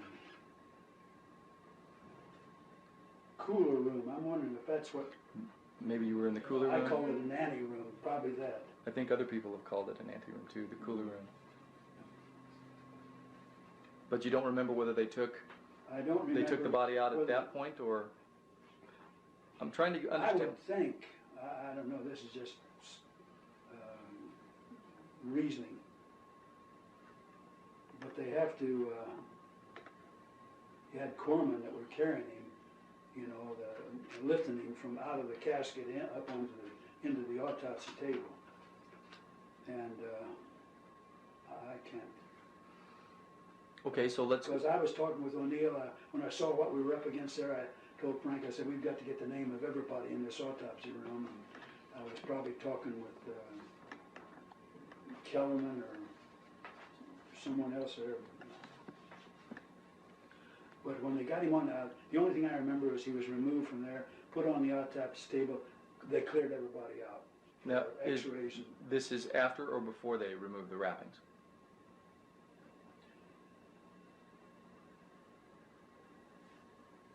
Can't say that. I don't know whether the wrappings were taken off in the anteroom or on the autopsy table. But before they started all the X-rays and stuff, he was unwrapped. Oh, they had to, yeah. You're taking photographs then of head wounds and everything, you know, and tracheotomy and all that. So tell me what you remember about the wrappings themselves. Well, the one, as I recall, one sheet was the body wrapped in but the head area was a separate sheet, and that was just blood soaked as it could be. I mean, I know this is asking a read lot. like that Sprint book there. Do you remember whether there were any towels involved in the wrapping of the head, or the unwrapping of the No, head? I can't remember any towels in connection with the body. There probably was some up on the maybe around the autopsy table. I don't remember that. But he didn't have any towels wrapped. It was just sheets. Sheets. The body was wrapped in sheets. And this business of body bags, I had it out with Lipton on that. I let him know. I said, look, I said I was a combat squadron commander. I said when I came back, I was grounded due to amoeba histolytica picked up over there. I was a base operations officer, and my job was to go out to all the crashes. I said, so believe me, I know what a body bag is. I said, those mountains there at Tonopah, you'd have to drive the ambulance as close you could, go up with the body bags and carrying the body down that you pull out of the crash scene, you know. So I don't know where that guy got body bags. But they say they wrapped it in sheets over there at Parkland too, when they got it running. So, okay, so now we have him unwrapped, and at that point where they have the president unwrapped and he's on the table, is when the order was given to have pictures and x-rays taken? Yeah, they said, they just cleared us. I don't remember who said we were going to take x-rays and photographs, and they cleared everybody out. Do you remember how long that process took? It was a considerable period of time, because you had from, what would it be, from about, as I said, preparation, pulling the body out, 7:17 till about 8 o'clock. I mean, probably close to 45 minutes, something like that. So that's how long you were in the cooler room or the ante room, Well, or we wherever were you? maybe out in the hall. Out in the hall? Yeah, but at least we were excluded from where they were working. We had no idea what was going on x-rays or nothing. And then they brought you back in right after that. Yeah, a lot of people come back in. While you were in the hall, is that when you had the conversation with Greer and Kellerman? I don't remember when that, as I say, during that night, we even went out to eat together during a break, when they had a break there in the autopsy, and one went out. Generally, I think O'Neill was with Kellerman, and I was with Bill Greer. Both those guys are dead now, you know. And but we never were the four of us together, because we wanted one agent there in that autopsy room at all times, then going on.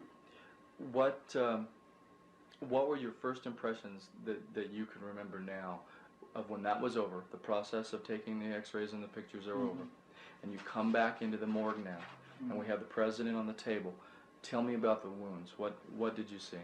Well, we were able to look at that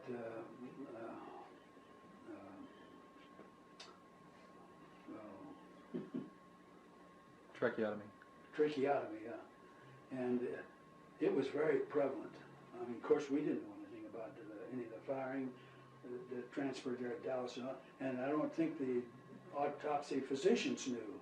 They hadn't had time unless they had talked with someone before the autopsy. And of course, they didn't say anything like that. But, and then the thing I remember was this massive head wound back there. And I mean, you're talking about something that's 3.5 inches long, about that size. Can you take your hand and put back and tell me where you think? Right back in here. Right in that area? Yeah. Now, I seem to remember, I've read so many documents and interviews lately that I think at one point before the Records Review Board you said that the wound was matted together and hard to see. Was it you that said that to me? Or said that before the Records Review Board? It was, the hair was matted, but there was no question. And I'll tell you a statement I made to Frank. We were both standing there looking into this massive hole in the head. I said, Frank, think of all the top secret material that's gone through that brain. And I said, now look at it now. I remember saying that to Frank. Was the wound basically all back here, or Yeah. did it have anything in the top area? I don't remember anything up in the top area. It was right back in here was this big hole. Just the big hole there? Matted hair, just twisted in blood. Very, very bloody? Oh my. I've had one person tell Well, me. if it was, the impact was enough to put brain matter on the motorcycle cop riding in the left rear of that thing there, and all over Jackie and everything. And then they had to scrub the limousine out that night, which was a stupid move too before they did that. Have you ever seen a tracheotomy before that night? Not a tracheotomy, no. Tracheostomy? I've never seen one performed, no. I've seen autopsies where they've done autopsies, but there's no reason, you know, the reason they were doing that is the purpose of that is to sustain life. We'll get that tube in there. Well, he was, they had a little pulse, but he was DOA when they took him out of there. I mean, that was such a wound that he couldn't, they realized that there at Parkland too, but they did everything they could to. Well, the reason I ask, of course, is because when at Parkland they said it was about as big as the end of your little finger or And pencil. they said it's been enlarged, yeah. Yeah. I wouldn't have, I've read that too, and all I can do is read it and say what happened because. Well, I guess what I'm asking is, do you think it's overly large for but I know you're not a medical person. Well, it's like, and I thought that, and then I read where the Perry, I think, was the guy that did that, if I'm not mistaken, Dr. Perry. He said, well, give me a break. He said, I've got to have it large enough to get this tube in there and everything, you know. So, but there's been so much bartering back and forth with the Secret Service and Parkland to get them to come around with a single bullet or anything. That's what irks me. So tell me, after you noticed the wound in the head, what were the procedures, if you remember? Do you remember any conversations from the doctors at that point? I know it's all these years later, and it's hard to keep kind of track of that. I can't remember anything specific. I mean, Humes was, as I recall, making a face sheet and writing down some things, and I guess, not Humes, but I mean Boswell was made the face sheet. You know what I'm referring to, that this thing on, this is a face sheet. This thing here, schematic. And does that look? Did you get a look at that night? Didn't get a good look at it that night. The first time I saw this was when it came out in the National Enquirer. They had a copy of the it. face sheet itself. And then he was, I think Humes was giving him some measurements, and Boswell was making notes of that. Now I read something else here about, they think Humes made notes too. Of course, he burnt the stuff in his fireplace. You name it and it happened in this thing, I'll tell you. I'll hand you this one just so that we know which one you're talking about, and that's the so-called stare of death photograph. Mm-hmm. Is that basically what it looked like, as you recall? It was a large, that's about what it looked like when I saw it, yeah. The wound itself? So it wasn't a neat surgical cut. It was open and messy. Well, I say, they, when he made the tracheotomy there at Parkland, he made a surgical cut right over what he first said was, looked like an entrance wound of a bullet. Small entrance wound, you know, as compared with the...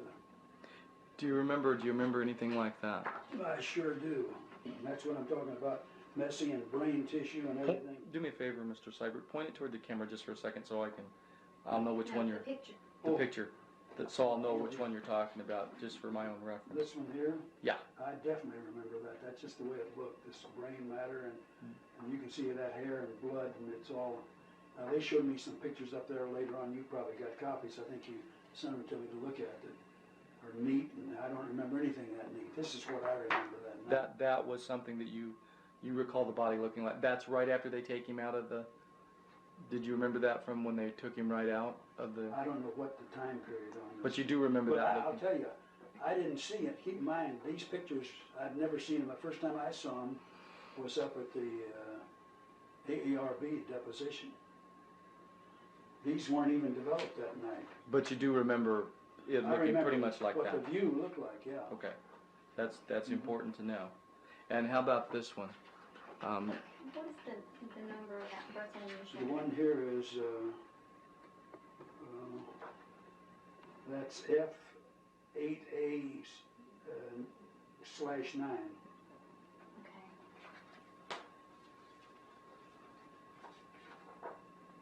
And that one I think is the left side from the left side.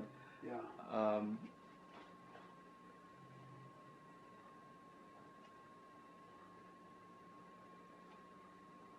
Pretty consistent with what you remember. Yeah. How about the head holder there? The what? The head holder, the headrest that his head. There, they asked me that, and I can't remember that either. I mean, What's the one he's looking at now? Left there? The left. head holder. This head holder is C13A/14.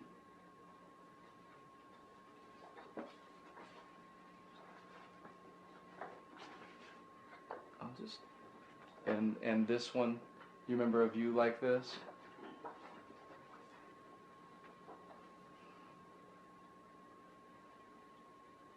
here we are. No. This would have been the side where right back here is where you would have had that massive wound back right in here. And you see that's neat. I don't remember anything that neat. Anything that neat? My thought was that was probably taken after reconstruction was done. In other words, after from midnight until 5, after they got through doing a lot, maybe they did. I noticed he had a hand there with a rubber glove, and maybe they were. Do you remember anything like this flap? Can you recall that? That's on the side here? Do you remember seeing that? No, I don't remember that.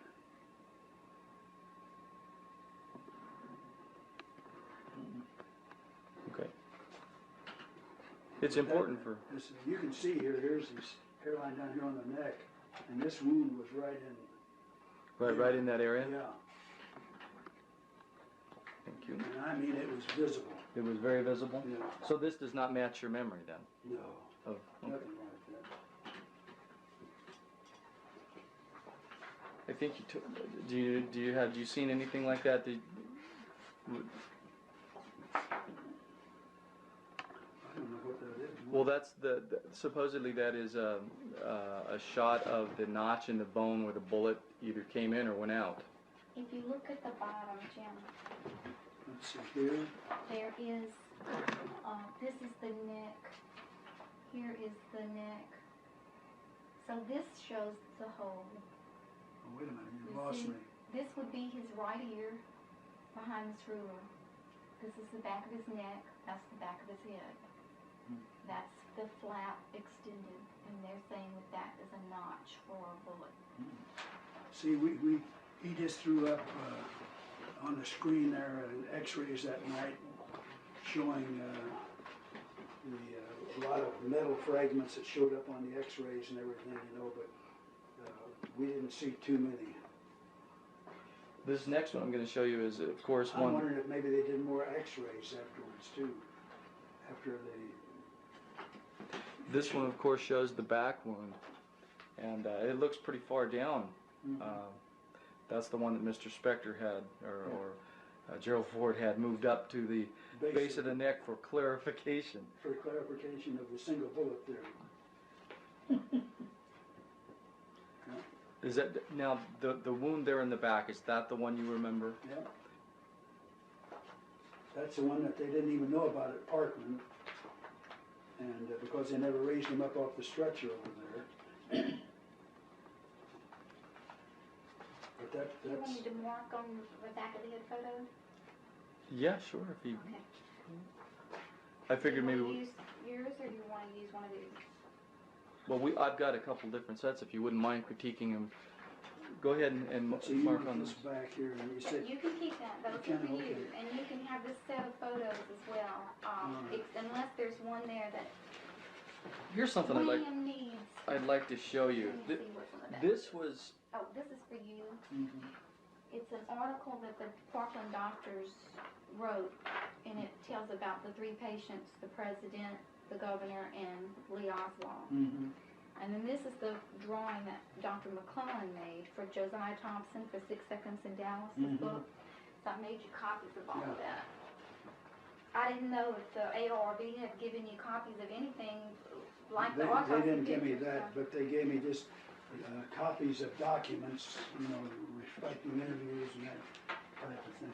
Yeah, go ahead. This is a drawing that was made by one of the technicians of the back wound and what he thought might have happened to the bullet. And I showed this to two other people that were there, two of the other technicians, and they said, well, I agree with that. The x-ray technologist agreed with it, and one of the other... You mean that the bullet was still in there? Well, they think that something happened to the bullet, and that's what happened. They don't know where the bullet went to, or the bullet fragments went to, but they said they think that's what happened to the bullet, and I wanted to get your opinion. Let's see, but no entry.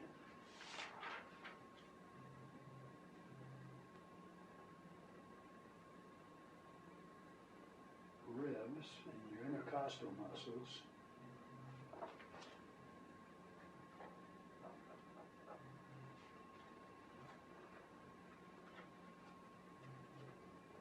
Now this is his back. This is back here, right? Yes, On this side. yes.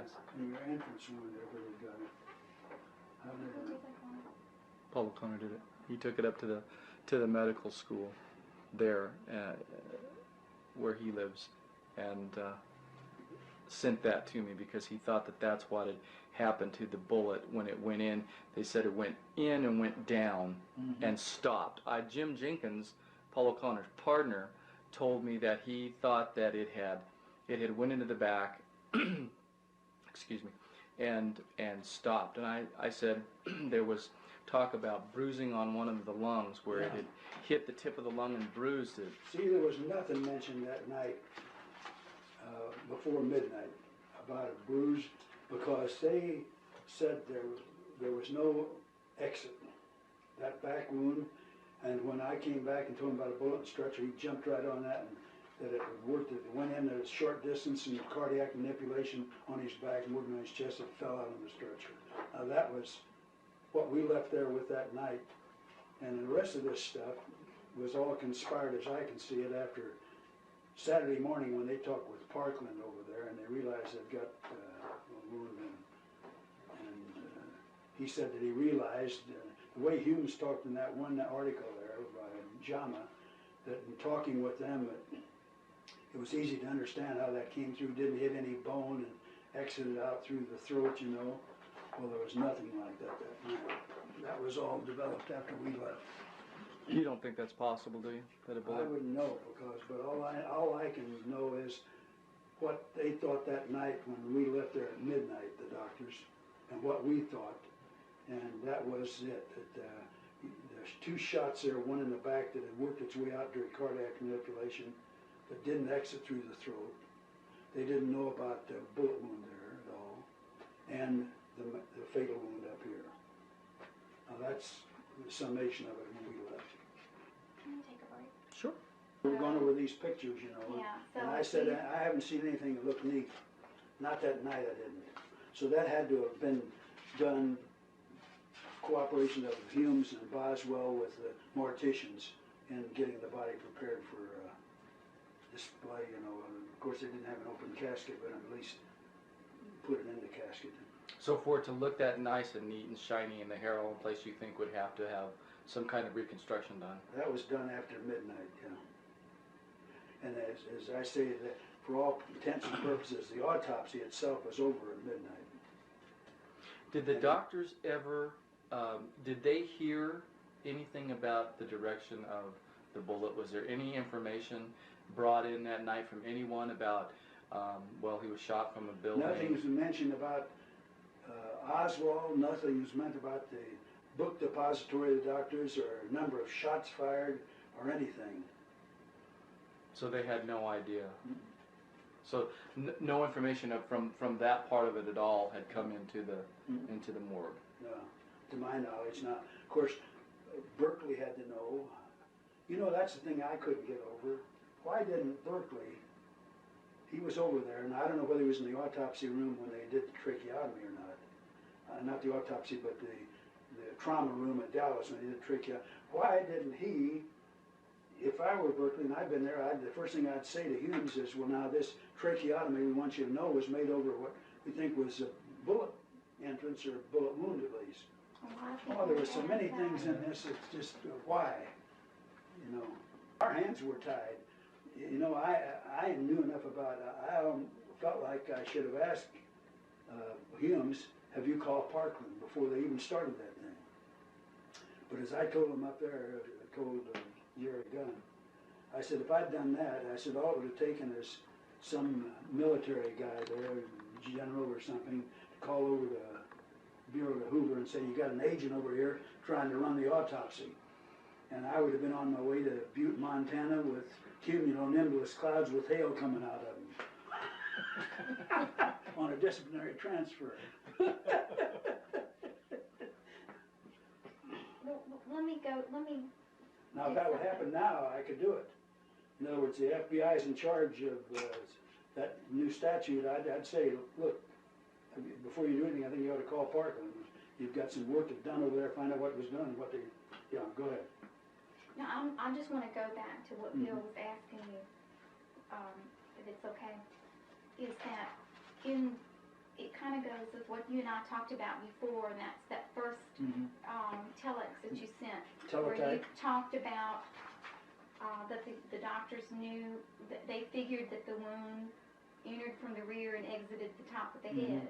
Yeah. So let's talk about that, and if you could get out the autopsy photo that shows the back of the head, even though it doesn't show the big wound, or maybe the one that is similar to what you said you remember. The doctors probably were figuring this came down from this angle. He could have been, you know, looking this way or something, and it comes in this way and blows this piece out right here, you know, just catches it like this and blows it out. But they definitely thought that that piece had been blown out from a shot from the rear. And how did you feel about that? I didn't know anything. I would have had knowledge about possible grassy knoll and all that stuff, and I was blank. You know, we didn't. Here we are, Bethesda, Maryland, and they're Dallas, Texas, and all that terrain over there. So I didn't have any feelings at all on it. All this has come about now since I read it. You probably read about this, thought about that one sewer there that was down drain, you know, where they could have walked up in there. Well, now, if they would have shot out of that, and you get this going through the neck, it's possible from that angle then to blow the piece out of the top of the head if it was forward from the grassy knoll. So there's so many different things. Well, the reason I wanted to ask you about that, and I know Bill wanted to ask you about it too, and I'm just kind of butting in. My sister's in law enforcement, and so she's a crime scene expert. So in all the years, she's a crime scene expert, blood spatter. Yeah, sure. And she is now retired, but she's a consultant. So because she does work at home, and I'm at her house and I see the stuff, I'll ask her about a case. And from that, I've learned a lot. Yeah. Just enough to get me in trouble, I guess. But and she's told me that when there's a shot goes through a body, that you can tell the direction of the shot by the size of the wound. Sure, yeah. So it's a puncture wound when it goes in. So if the huge wound was in the back of the head, why did they think the shot came from the back? Wouldn't they didn't know anything that night about the shots. Bethesda doctors didn't know anything about how many shots were fired, or I doubt if they knew much about the book deposit. I don't have any way of knowing, but Humes, I imagine, was in such a furor when his superior told him to come in. He was going to do an autopsy on the President of the United States. He was planning on either a party or golfing that day, and you can imagine how that hit you. And by their own admission, that it should have gone to Walter Reed because they weren't set up for it, this type thing. I'll tell you. But did they make a decision that night that you recall that it was an exit from the top of the head? Did they make that decision that night? Was there anything mentioned about it at all? No, the only thing was they said that that wound there, he said at a 40 to 5-degree angle into the back, which would indicate that the firing was coming from the rear there. That's the only way it could be if you didn't have the entrance. But he didn't. But the doctors didn't make a determination as to the bullets coming in from the rear at all. There was no discussion of. Not that I can recall that night, huh? So they had. So if it entered from the back and it pushed bone out. Well, if he were, Where did it let's see, exit? if he were bent over, say I'm bent over, and you've got somebody up here shooting, if I'm over like this, and it could hit here, I guess, and exploded here. That's the only thing I can, how they come to arrive at that, I don't know. And they never had any Zapruder film or anything. Yeah, because Didn't know anything wasn't about the in motorcade, you can see. But just to make the speculation, I think Humes jumped at that business about that bullet falling out by cardiac manipulation. Boy, that's not based on scientific. Have you seen the Zapruder film? See what? Have you seen the Zapruder film? That's Only on TV where they Would you run like to on look that at it? History Channel and that kind of stuff, you know. Would you like to look at it? I have it with me. You do? Mhm. Oh, I don't know. I think I've probably seen most of it. Of course, the pertinent part is just that part in front of the Dealey Plaza there anyway. Okay, it only lasts a few seconds. Yeah. Now, here's the thing, and I'm just trying to think to see like everybody else, but suppose that after they're reconstructing this head, they find this thing that they had missed, maybe that flap or something, I don't know, down, and maybe then they realized that there was a tent, but nothing was mentioned But about it. they didn't say anything about it. Yeah. That's a good point. The only 2 bullet wounds that were mentioned that night was a massive wound up here and the one in the back. But there was absolutely no decision made that you know of by those doctors of which direction he may have been hit from in the head. No decision was made that night. I think that they were under the impression that it was from the rear due to the fact that you had this one bullet in the back, you know. So you think that may have led them to the conclusion that he was hit in the back of the head? Yeah. But nothing, they came to a conclusion on that Now, night. they may have known about the shots coming out of the book depository. None of that was discussed during the autopsy or anything. Okay. If they had said that, Well, I'm trying to wonder how they would know. Conley swears this day that he wasn't hit with the same bullet. That when he died, you know, he was still saying that. I don't know. It's always hard to watch. What? I said it's always hard to watch. Yeah. No matter how many times you see it, Yeah. it's always hard to watch it. Frank O'Neill, when I asked him about this, he said about witnesses and what they saw when we were talking. He said, I have to go back to the witness that was there. I have to go back to the person that was there. He should know what happened. Mm-hmm. So, talking about Conley and saying that he wasn't hit by the first shot. Yeah. That Conley would know, and he was a witness, I and think he so, was too. there. Yeah, I've always felt that too. I started out that morning, as I said, with the inspection, and at 4:30 the next morning I get in, and I know the more I get in bed, the phones start ringing and everything. And S didn't even know where I was at that night. She, I always, if I was out late on something, I'd tell one of the other agents to call me home and tell them that I was going to be late or something, you know.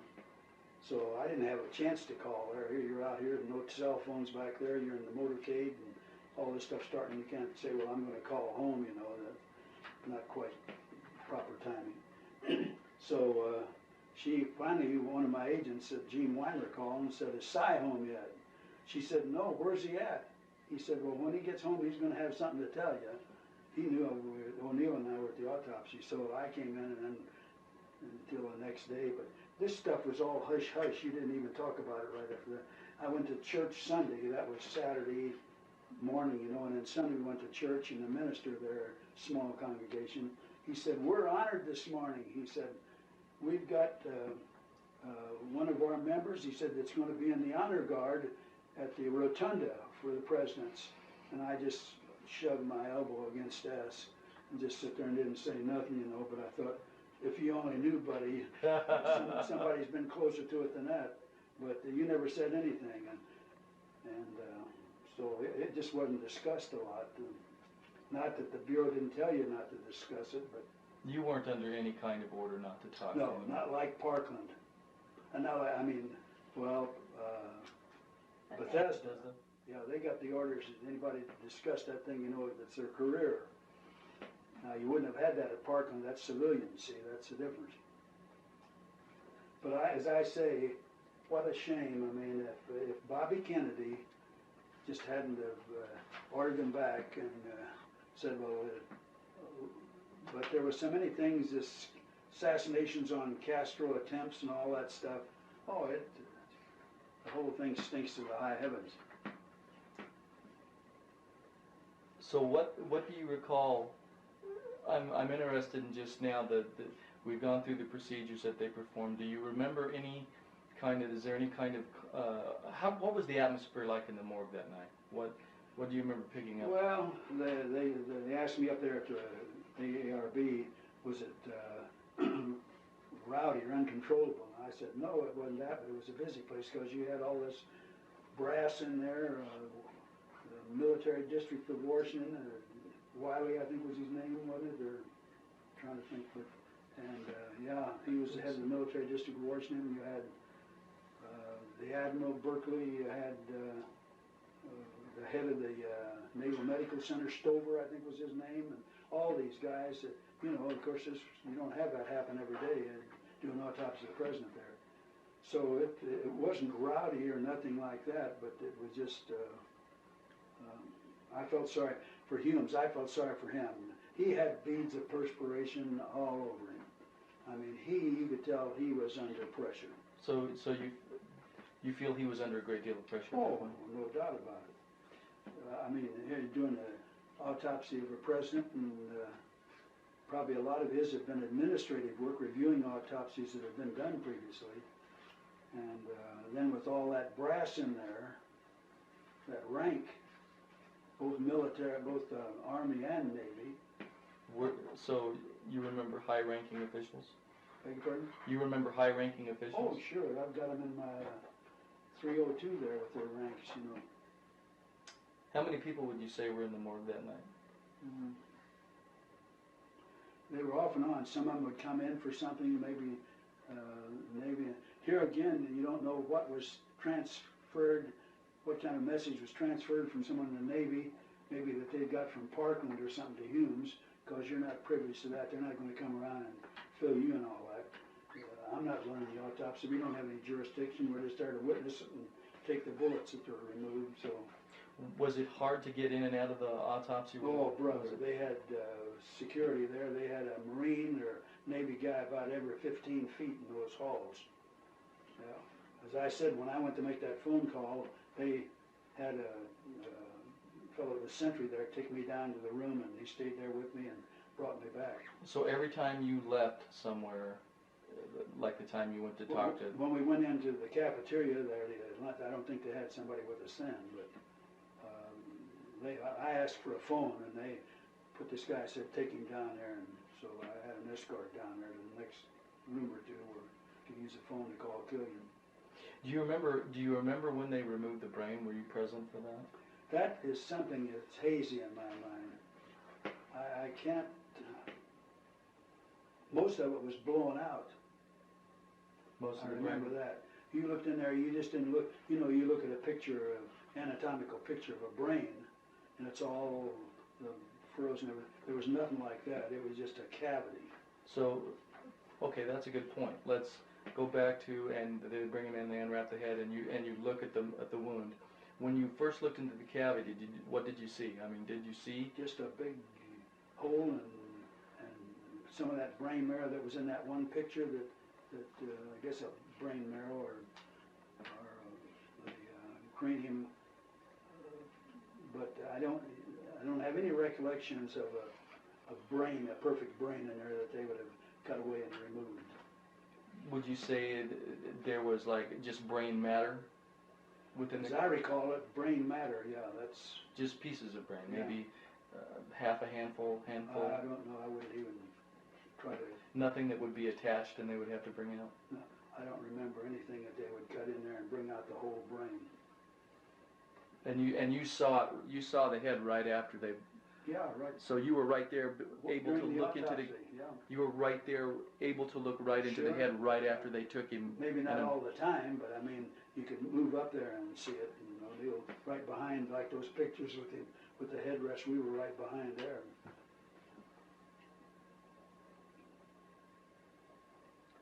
I'm trying back to the atmosphere of the morgue. They were going in and out. Do you remember? There's been talk of either you or Mr. O'Neill being kept out of the room for any length of time. We were never. That was a statement meant that we were kept out of there. We were never barred from that autopsy room, with the exception of when everybody got out for the radiology work and the photographs. And that was the only time. Or somewhere I read that where we didn't. They wouldn't give us access. That's not true. Never happened. Do you remember this fellow at all? I mean, I know I'm asking to. His name is Dennis David. I don't recall. And he said that at some point he was allowed, he said some kind of agent, he was allowed to, he was asked if he could type. And he said yes, and he had a clearance up to and including secret. Mm-hmm. And so this agent went with him and he typed up this memorandum, and then he was allowed after this was done, that there was fragments of bullets that supposedly came from the JFK's head. And he said he poured it out in his hand and was able to look at it. And then the agent took the memo that they typed, took the typewriter out of the typewriter ribbon out of the typewriter, and took all that stuff. And I'm asking, were you or Mr. O'Neill perhaps one of the people I don't remember anything like that. Nothing like that happened to you? The only thing I remember being taken out were those 2 slivers that were put in that jar. And some high-ranking guy even said a bullet rolled out of the thing there. And you probably remember that. And That was Osborne, yeah, Admiral Osborne, I think, that said that. Okay, do you remember this? I talked recently to John Stover, and I asked him about a bullet being.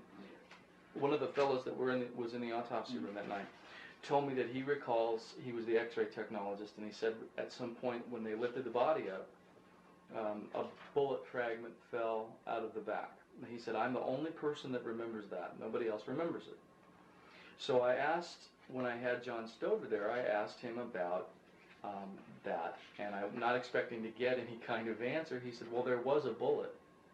And he said they took that. He said it was either FBI or Secret Service, and they said, well, we want that, and they took it. Do you remember anything like that? This X-ray, they say that. And who? I'm sorry, Bill. Who Go was ahead. that Stover, you said? That was John Stover that told me that. this is where there's supposed to be about the size of a bullet that the Italian rifle that was there. Is that what they Yes, say? that's no, what. I don't remember a thing. When I read that in the books, both books mentioned that. Do you remember seeing this X-ray that night? The what? This X-ray? Do you remember this particular? No, I don't remember even seeing an X-ray like that. Nothing like that at all. I want to make sure I can. And do you remember this at all? This is the X-ray from a side view. No, I don't remember seeing an X-ray like that either. Anything? Now, the only X-rays we saw was what he had put in there and threw up on the screen. And as I remember, there were just, I don't remember how many there were, but not too many. So Not too many? Other pictures of X-rays and stuff, we weren't exposed to any of that. Anything similar? So you don't remember anything at all, even close to this? No.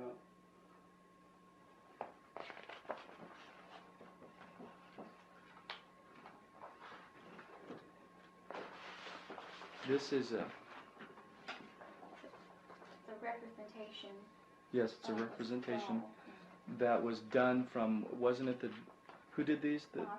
Oswald did these. Would you say that was pretty accurate?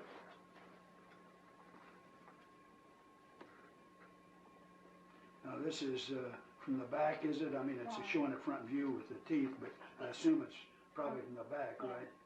Parietal bone, yeah. We didn't see any of the paperwork that Boswell did. Well, this is basically just representing Yeah. the size of the wound. Would you say that was? He did that on a model of a skull. Mm-hmm. And Doug Horn, that you met, Mm-hmm. he took these drawings and he copied Mm-hmm. what was on the skull. Mm-hmm.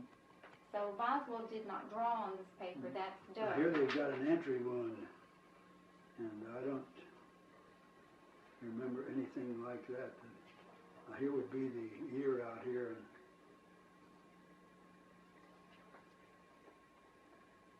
this entry, as I see it, this entry wound would be where this big bone piece that was missing there.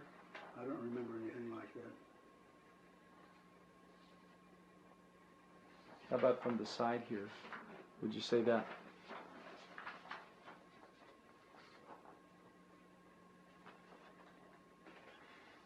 I don't remember that bone being that far forward on the skull. In other words, they're saying that all this came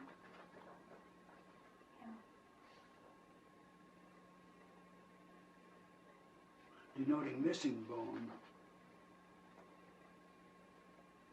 Oh, here, down here, missing bone into this. Now that's, but of course,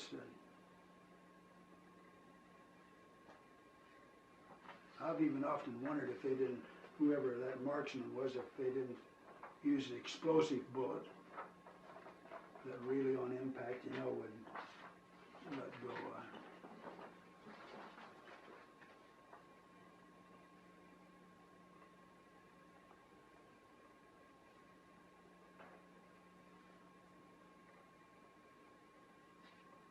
Large defect denoting missing bone.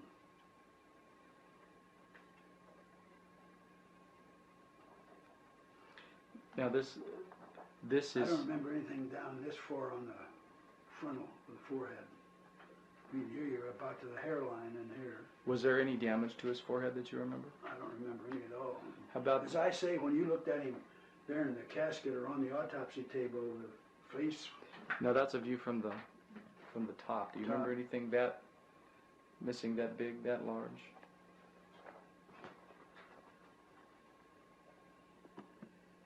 Margin of large defect denoting missing bone.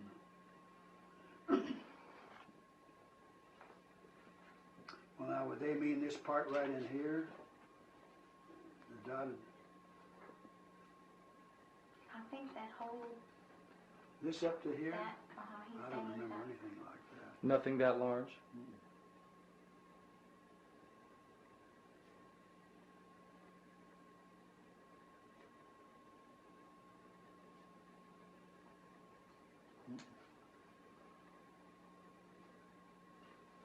How about I know I've asked you this before in phone conversations, but do you remember any kind of wound in the hairline at all?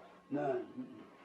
So to your knowledge, there was no wound in the hairline? None that I observed, or none that was mentioned in my hearing. I mean, Do you think that if they would have seen it, you would have heard them say, "Here's this wound"? I mean, yeah. Well, if it had been heard in earshot, there had been discussed between Boswell and Humes, we would have certainly heard it, I think. so there was no discussion between the two of them? Not that I can recall. Anything else that? The only thing I have left is the Lipsy.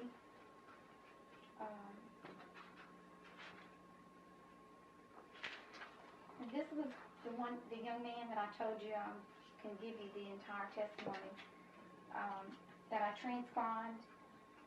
He stated that he was doing the same thing that you guys were doing. He was there to observe and to stay with the Who body. was he with? Richard Lipsey was with the, he was General Wheels' assistant, or like chief of staff. Wheels, that's the one that I said, I think he was the head of the military district of Washington. Right, exactly. Now, he gives the descriptions of, he also thought, he was told that there was a decoy ambulance. No, And we weren't even told that night. We weren't, well, Neil and I wasn't even aware of any of that kind of stuff that night when we left. he says, I can remember in my own mind, they're trying to read something into it that didn't happen. One book came out, he's talking about researchers, that had he was shot from 3 different angles. Another report came out, he was only shot once. Another that he was shot 7 times. All kinds of, everybody had their own versions of what happened, how many sounds they heard, and the angles of the fire they came from. I definitely remember the doctors commenting they were convinced the shots came from the same direction and from the same type of weapon, and it was 3 shots. Did they also feel, this is the question, did the doctors state that 3 separate bullets had struck Lipsey? This is the one other thing, that to the best of my memory today, and remembering what I thought about when all these reports came out, absolutely, unequivocally, yes, they were convinced that he had been shot 3 times. I don't see how they can say that, because, you know, they say that 3rd shot hit the curb. It was a miss. And you had the one in the single bullet theory now, and then the fatal wound up here, and the 3rd shot that hit the curb. But those doctors didn't know anything about a shot hitting the curb there that night. They had any He says information. he drew, you remember when you drew on the little sketch for the House Select Committee? Well, he did the same thing. He says 1 wound on the right side of his head, 1 in the upper point of his neck, and 1 on the lower part of his Upper neck. point of his neck. He's saying 1 was on the side of the head, 1 was in the hairline, which he calls the upper part of the neck, and 1 was in the lower part of his neck, which would be the shoulder or back or whatever you want to call it. Scapula, yeah. He says 1 point was just blown away. This point was just blown away. Yeah, that's your... I just can't remember whether there was a point of entrance, and then the blown away part, or whether, and he says he must have been sitting like this and it hit like this. Well, we don't know what he's doing. And it just blew that way, or if it ripped the whole section away. Either of those 2 possibilities means 1 bullet to the head, I think, is the question. Let's see. Right, 1 bullet to the head. But then he just said, then 1 bullet to the lower head. Then where did that bullet exit? That's the bullet that exited right here, he says, the throat. So he's got, I think I don't know if I have the Lipsey stuff over there, but let me, what he's saying is that you have the back of the head, okay, here's the ears, here's the large wound, here's a small wound in the hairline, okay, then you've got the back wound, and then you've got the throat wound in the front. Now he's saying that this wound went in and blew this out, this wound went in and went out the throat. I believe that's what he's saying. Is that how you follow it? This would be the single bullet theory, the one here coming out the throat on the front. But now I don't recall anything about this one down here in the hairline. I'm going to get the rest of his. Well, I also believe that Lipsey says something about part of his face was blown away, and... Well, I thought he was talking about here or here. Well, Is he? could be right. I thought, it's been some time since I've read that. So. But I'm going to give you this because since he claimed to be in the room observing the same type of capacity as you guys, What was his would be name? interested. What was his name? Richard Lipsey. Richard Lipsey. No, that wasn't in the list of the names I had on that. Well, he was sitting in the in the gallery. in the gallery. Oh, yeah. Did you know that the FBI deported a French terrorist from Dallas. Reported the what? Deported a French terrorist that was known to be trying to kill de Gaulle from Dallas Is that, on November 22nd. I haven't heard that. I'll send you that.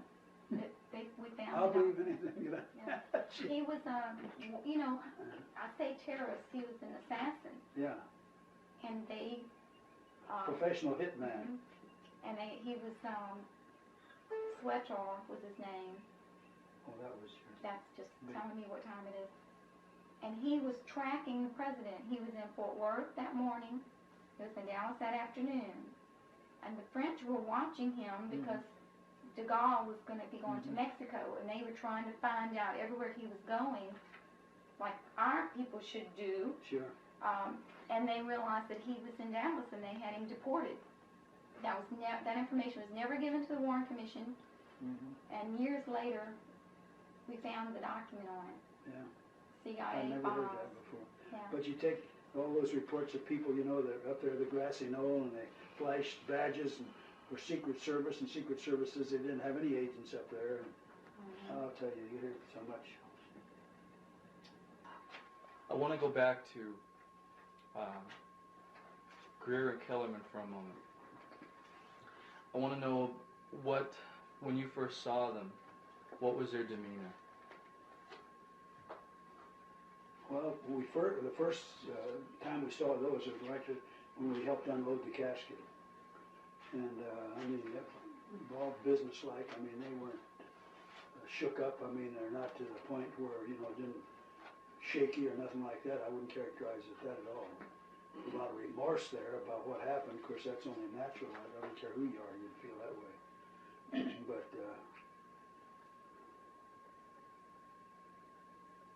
and when we talked with them casually there, either when we went out to eat or there in the autopsy room, I mean, they were coherent and logical and everything,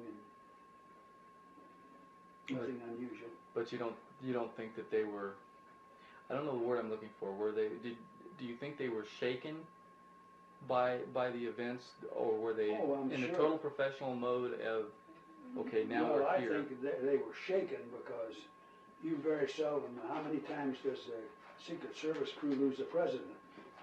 So, you know, you're going to be shaken, but they weren't just wild. I mean, you know, I don't know how to characterize it, but when I was talking to your partner, Frank O'Neill, and I asked him this question, he said that when he was at the archives, they handed him a picture that is supposedly of President Kennedy's brain. And when they said, does this resemble President Kennedy's brain in any way that you remember? He said, no, it doesn't. He said possibly if somebody says it is, then it is. But he says this isn't as I remember it. I think maybe they asked me that too about the brain, but I told them that my recollection was, the only thing I thought about the brain was how it was shot up and had been blown all over her and on the guy on the motorcycle, brains everywhere. And as I mentioned a while ago, I have no recollection of a brain with the strata and everything like you anatomical picture you see of a brain. Some of them are in some of those books, you know. And when I read that there about the two brains, that's a new one on me too. Horn, you know, has a whole Douglas chapter. Horn, where apparently they did two examinations. Two different brains. That beyond me. I wouldn't have anything to add to that. I have no knowledge at all. What do you think about that? That's where a lot of these people come in and they get confused about certain things that have happened, and that they can point to conspiracy because now we have records that say this kind of thing. Well, I wouldn't even have any thoughts on that because there was nothing. The first time I hear this is when I read it in the book, you know, and I think, well, that certainly had nothing to do with what happened that night. Well, we wouldn't have known about it had it not been for Doug Horn's work. Yeah. So, well, that's first when I read that was a complete surprise to me. Deborah, have you got anything? Well, I've got Kellerman. I pulled out Kellerman's What am I going to call it? Interview with the Warren Commission, and Specter is who questioned him. And I don't know if you had read that or not. Have you ever read Kellerman's testimony before the Warren Commission? No, I don't think that was included. I know it wasn't included in Okay, this. well, I'll give you that Because too. that was, And it's very interesting. It's one of the places that he talks about during the x-rays, the bullet fragments. mhm. He says, Specter says, now, did you observe during the course of the autopsy bullet fragments which you might describe as little stars? And Kellerman says, yes, of the numerous x-rays that were taken mainly of the skull, the head. The reason for it was that through all the probing, which these gentlemen were trying to pick up little pieces of evidence in the form of shell fragments, they were unable to locate any. From the x-rays, when you placed the x-ray up against the light, the whole head looked like a little mass of stars. Hmm. There must have been 30, 40 lights where these pieces were so minute that they couldn't be reached. However, all through this series of x-rays, this was the one that they found. Through x-ray that was above the right eye, and they removed it. How big a piece? Wait a minute now, above the right eye. Mhm. Mhm. I remember, I think I heard the term Milky Way used. Like the Milky Way? Yeah, Okay. on that thing, somewhere that came along. I mean, whether it was spoken that night afterwards or something, or commented on the x-rays, but like you said, these small, minute articles that appear to be small stars. I'll tell you, I come back to that statement I made a while ago, is I'm wondering if this wasn't an explosive bullet. You know, there are bullets that are made that way, and somewhere I was reading about where they interviewed some guy, I think it was on the History Channel, where they asked this guy, and he said, well, they had used an explosive bullet. And so if that would be, when that would explode, you would get that, all kinds of particles of metal and everything in there, you know. I'm not a gun expert, but as far as I know, what they're saying was the bullet that did the damage was a copper jacketed bullet, or isn't made to fragment. Yeah, well, that's super bullet, or the magic bullet, is one that didn't fragmentize. I mean, the one that went through the single bullet theory through the neck, back of the neck, come out here, and Connolly and all that stuff, and found it. That wasn't. That was a copper jacketed bullet, as I understand it. So you don't do you remember specifically where the two fragments that you put in the specimen drawer came from? He didn't even state that. He got them out of the. We knew it was out of the brain, and he just put them in this bottle and had a black cap on it. And Frank and I put FXO JWS the date and screwed the cap on it and took it over there. So and they showed me that up there at AARB, and they said, "Does this bring back any memories?" And I said, "Yeah, that's my initials." Isn't that amazing? I read that in the deposition where they said, "Look behind you. Magic. Yes. This is magically appeared." What did it feel like when That you brought saw back- that again brought after all back those a lot of years? memories. 34 years before. Let's see, there was something else in here. But you almost knew, as small, as minute as those fragments were, you're not going to get any identification like you could a regular bullet. Now, like you can take that one off of the supposedly found on the stretcher and get the measurements of it and the caliber and all that stuff. Well, you can't get anything like that off of minute fragments. Well, that X-ray that you showed him earlier that has that large fragment behind the eye. Now, Kellerman says, where I was reading, that the fragment that was removed from behind the eye was about as big as the tip of a match head, a little larger. That's what he said. Tip of a match. Uh-huh. And I guess we're talking about this. Well, that's You think? bigger though. That's Yeah, actually that's the as big size as of. the shell. That's supposed to be about the size of the caliber that was fired out of Oswald's rifle. See, and there was nothing ever mentioned about that. They never mentioned one thing about anything like that. Not that thing. In fact, one of these books up here said that it wondered if that wasn't superimposed or some way on the X-ray inserted in there. You know how you can do with photography and stuff now. So but nothing was mentioned that night about a projectile out of the side or something like that being there in the skull. Do you remember the feeling when they couldn't find a bullet? They couldn't find. It was frustration. They said, "Boy," they said, "there's no exit." This was the words that they used, probing that, and that's when I went in and made this call. See, and that's when they Humes assumed that that's why there's no exit, because this bullet had just been in short ways and cardiac manipulation to try to resuscitate the president over there, which was an impossibility. It fell out on the stretcher out of his back.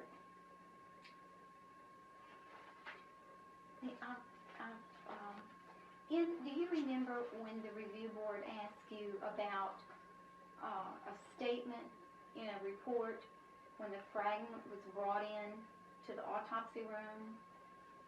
Fragment or the piece of skull? I'm sorry, the piece of skull. It said it had been removed from the president's head. Remember, and I'm asking you about that? Yeah, and I think I picked that up from a Secret Service agent that brought it in there and gave it to Humes. I think that, but of course we know, and then later on in the reports that they found it in the floor of the limousine, so it had been blown out when it hit the president's skull. Well, but removed, that sounds like it might have been surgery. But I think that's the only thing I can think of that was... well, I will tell you, in Kellerman's testimony, he uses the same words. He does? Yes. Maybe that's where I picked it up from, Kellerman, that night. I don't know. It says, Mr. Kellerman says, I would like to develop your understanding and your observations of the 4 wounds on President Kennedy. Kellerman says, okay, this all transpired in the morgue of the Naval Hospital in Bethesda. He had a large wound this size. Spectre, indicating a circle with your finger of the diameter of 5 inches, would that be approximately correct? Kellerman says, yes, circular, yes, on this part of the head. Spectre, indicating the rear portion of the head. Kellerman, yes. Spectre, more to the right side of the head. Kellerman, right. This was removed. Spectre, when you say this was removed, what do you mean by this? Kellerman, the skull part was removed. And Spectre says, all right. It was, he meant it was removed from the remainder of the skull. See, that's. Yeah. But I could have picked that up because Kellerman was in charge there of that detail there, and if a Secret Service agent there that had been out where the limousine was and got this and brought it into Dallas there, and then they flew it into Bethesda that night, and they brought it in. Kellerman would have been the one that might have asked, where was this? And they said, removed from the president's skull or something, and that's where I picked it up. Right, and then after that, Ford says, above the ear and back, like he's never heard that before. And Kellerman says, to the left of the ear, sir, and a little high. Yes, about right in here. And I guess they're doing this. And Spectre says again, when you say removed by that, do you mean that it was absent when you saw him or taken off by the doctor? And Kellerman says, it was absent when I saw him. Yeah. And Spectre says, fine, proceed. Yeah, it was absent, all right. That's the big cavity that. Yeah. So. And that's what made Hume say there's apparent surgery in the head area, because here's this big piece of bone just about. Well, I've got. Wait a minute. You've got every Kennedy book there is. I'm the same There's way. a little piece right here that I've outlined there. And those centimeters and stuff, I did that from home and converted it into inches, I think.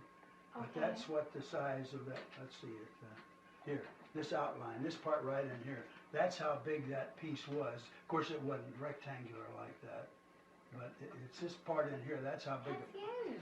place was out of this. That's the top of your head. That's the top of your And when did you do this? Oh, when I was reading this, off of the autopsy report here. Let's see. Which book is that? What's the name of that book then? She wants to know. What's the name of that book, Jim? This is the second Oswald by Poppin. Oh, yes. Oh, yeah. That's the one that had That's 302 in it. when Lifton called me. Here's where he got that originally. I think that because it was published, I don't know how they got it out of, or how he can. Let's see, with the crimes.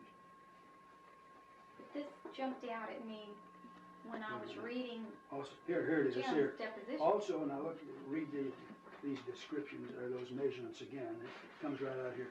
Also, during the later stages of the autopsy, or latter stages, piece of skull measuring 10 by 6.5 centimeters, don't I have that there? Was brought to Dr. Humes, who was instructed that this had been removed from the president's skull. There's immediately this section of skull was x-rayed, which time was determined by Humes that one corner of it revealed minute metal particles. Inspection of this area disclosed a chipping off of the area. But somewhere else I think I read where that other measurement was. This would be 3.9 inches by 2.53 inches. That's right, That's how 3.9 big inches by that bone would. 2 point, No, we're talking at the. and in The centimeters, piece they it's, found and brought from Dallas. yeah. That's But of course it wasn't that shape, but it was Yeah. something more like a oval shape or raggedy, you know. But that's a good piece of skull to be missing. So you can see when a doctor sees that much out, he might think that somebody had, He was dead immediately, wasn't he, Jim? well, I mean, he had a slight pulse, but yeah. that was fatal. He had no chance at all. They They held wanted- off on announcing death because of Catholic faith, you know, and administering that's last what it is. rites and all that. Well, you told us during dinner that you had some training in. Well, I mean, I had a 5-hour anatomy course. Did you do any work on cadavers? Did they have you? Yeah, we worked on cadavers and origin insertions of muscles up there that you trace them, you know. These were, you could tell the skeletons, real old people. And Had you ever prior to this seen gunshot wounds? no, I'll tell you, the autopsies I had seen before that, one was a kid that had been raped and assaulted by a male. The other was a clerk's wife that had a brain hemorrhage, and they had to She was take the pregnant. cap off, and She was pregnant. she was about 3 months pregnant, and witnessed that one.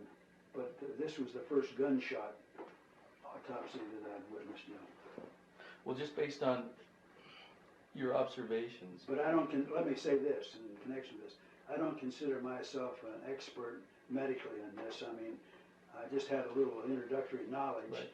I've been around cadavers and seen the cap taken off of the skull and that type of thing. So my tongue didn't fly open when I saw this that night. I mean, I'd been exposed to, and these other autopsies I'd seen before that too. So did it look like anything like? I had somebody say that one of the people that I've interviewed before. He said normally we would have taken the skull cap off to remove the brain, but he said that. Yeah. He said you didn't have to do that because there was already a hole in the head. Oh yeah, you basically. can look right down in to his head. Did it look anything similar to like what? I have to ask this question because Lifton has made so much of the surgery issue, which is the basis Surgery of of the this. head area. Surgery of the head area, and I have to ask you about this. Surgery of the head area. Where he picked that up was from Hume's first statement when that body came in and they unwrapped it. Tracheotomy, surgery in the head area. And that's what I say that if I would ask him later on and pin him down, and of course he was frustrated, he might have said, well, now that I've got this bone piece in here that's flowing in here, I see why there was a big gaping hole. It probably wasn't surgery in the head, it was just blowing out. But that Was never the happened. scalp torn out? Oh, it was as well? jagged. It was jagged there where that bone had come out. It wasn't just like you take a knife or a scalpel and cut it. It was Yeah. jagged. Because you know in the photographs it does look like a straight edge. Well, I know it does. Look at your pictures again. It does. That's My recollection was it was just blowing out, you know, and not like a straight line, like you take a scalpel and cut it out. It wasn't a neat cut like that. But would you think that, I get confused trying to orientate these things because in some pictures you look at it looks like this part of the skull is gone. And Not the top, back in the back. so you would say back here, back in this area. To the right side of more to the right side, but down here in this, right where I'm hitting in here, right in this corner here.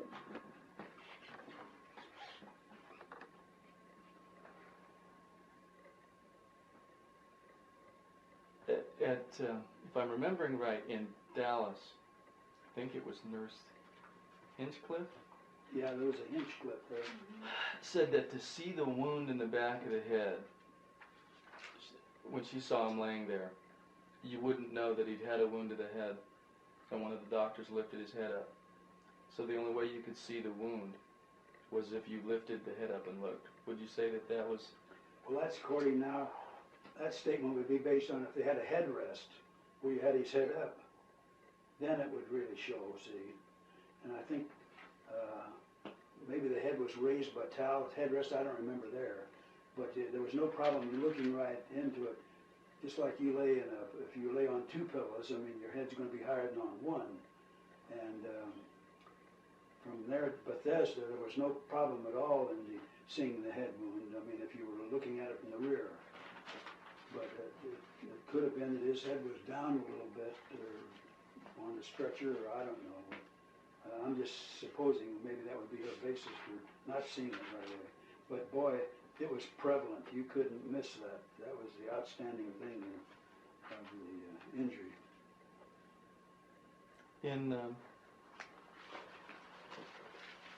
See if I can locate the picture here.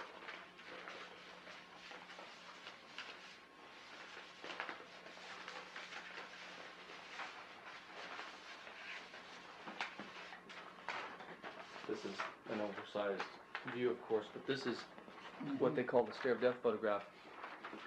And there appears to be some damage down into the forehead. Do you remember anything like that? Actually, I don't remember anything the front view of any injury there at all. So he looked pretty normal then. Yeah. So just like this one here now, I would consider that nothing wrong with that facial view or any injuries or anything exhibited here. As I say, like that. You can't even see that flap or whatever that was. I didn't. You That don't flap even see gets that me. right I don't there. remember that even now. It could have been. Maybe I just didn't pick that up in looking at it, but I Been so don't many remember years that. back, too.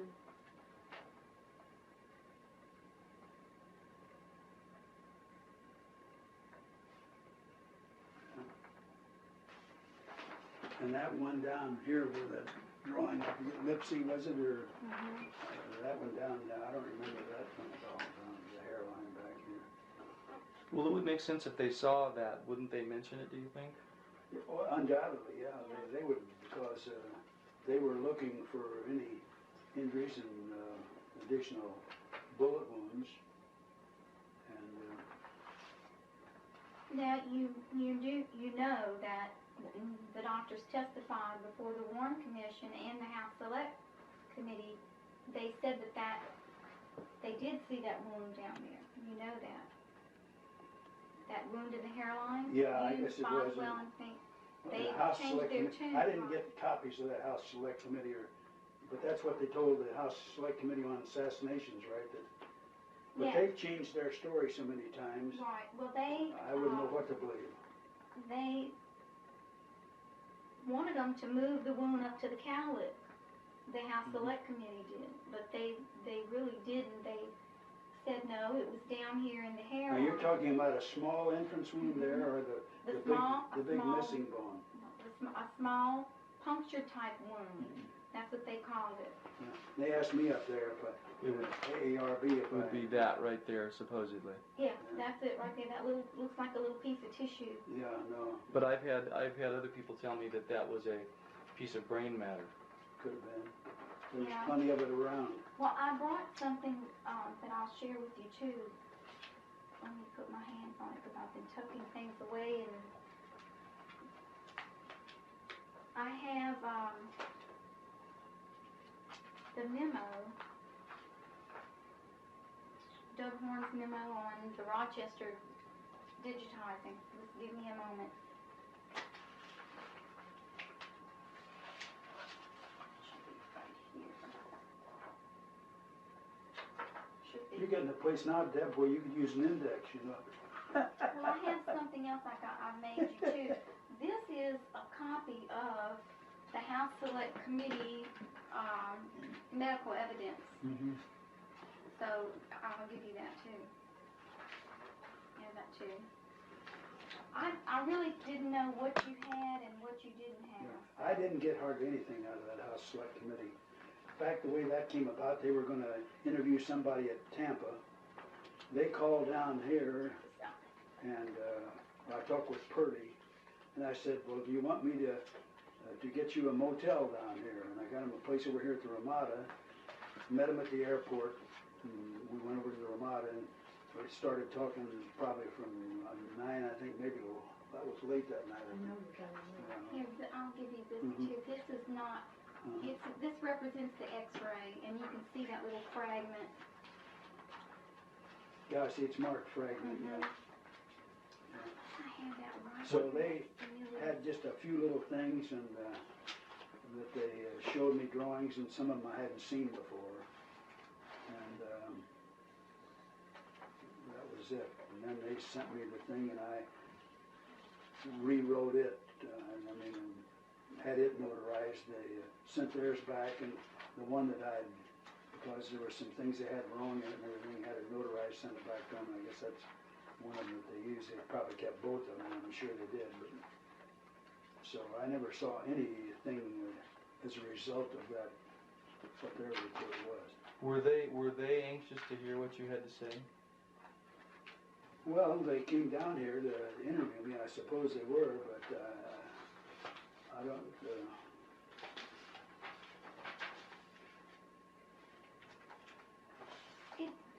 It was nothing a thorough interview like I got when I went before the ARB, in comparing the two of them.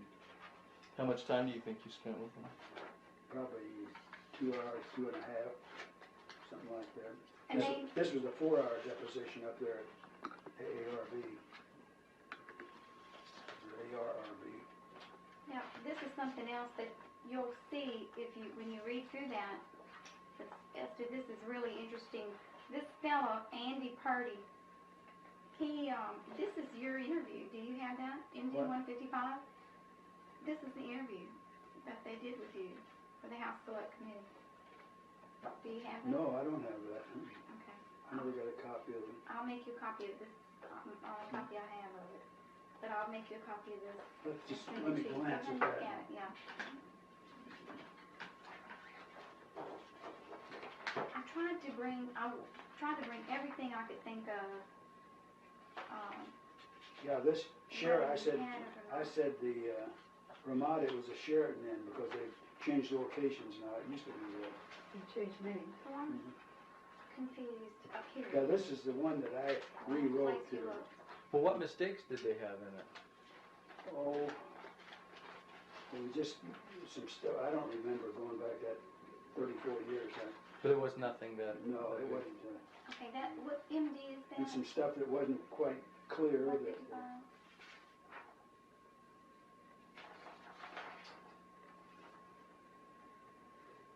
Okay.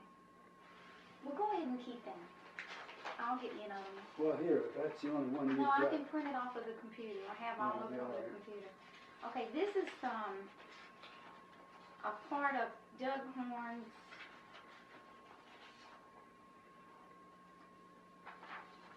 talk that he gave at the conference a few years back, and he was chosen to go to Now, this is Doug Horn. Doug Horn. Mhm. He was he got to go to the Rochester. Is that the Kodak people, I believe, in Rochester? Yeah, I remember reading that, didn't I? Okay. and they took the autopsy photos from the archives and digitized them on a computer so that the clarity and sharpness and because the ones we have are copies of copies of copies and they've lost their depth. And he says he made some drawings, and I can get you copies of the drawings that he did from what he could see on the computer. He says in the bootleg versions, the ones we typically see, it's very dark at the bottom, and that's the left superior view of the head, which is you have over there.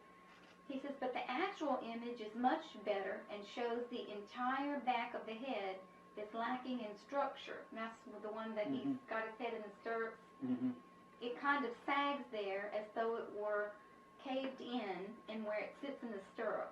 So that was something that we've asked about for years, and he said it's very evident on the good copy of the pictures.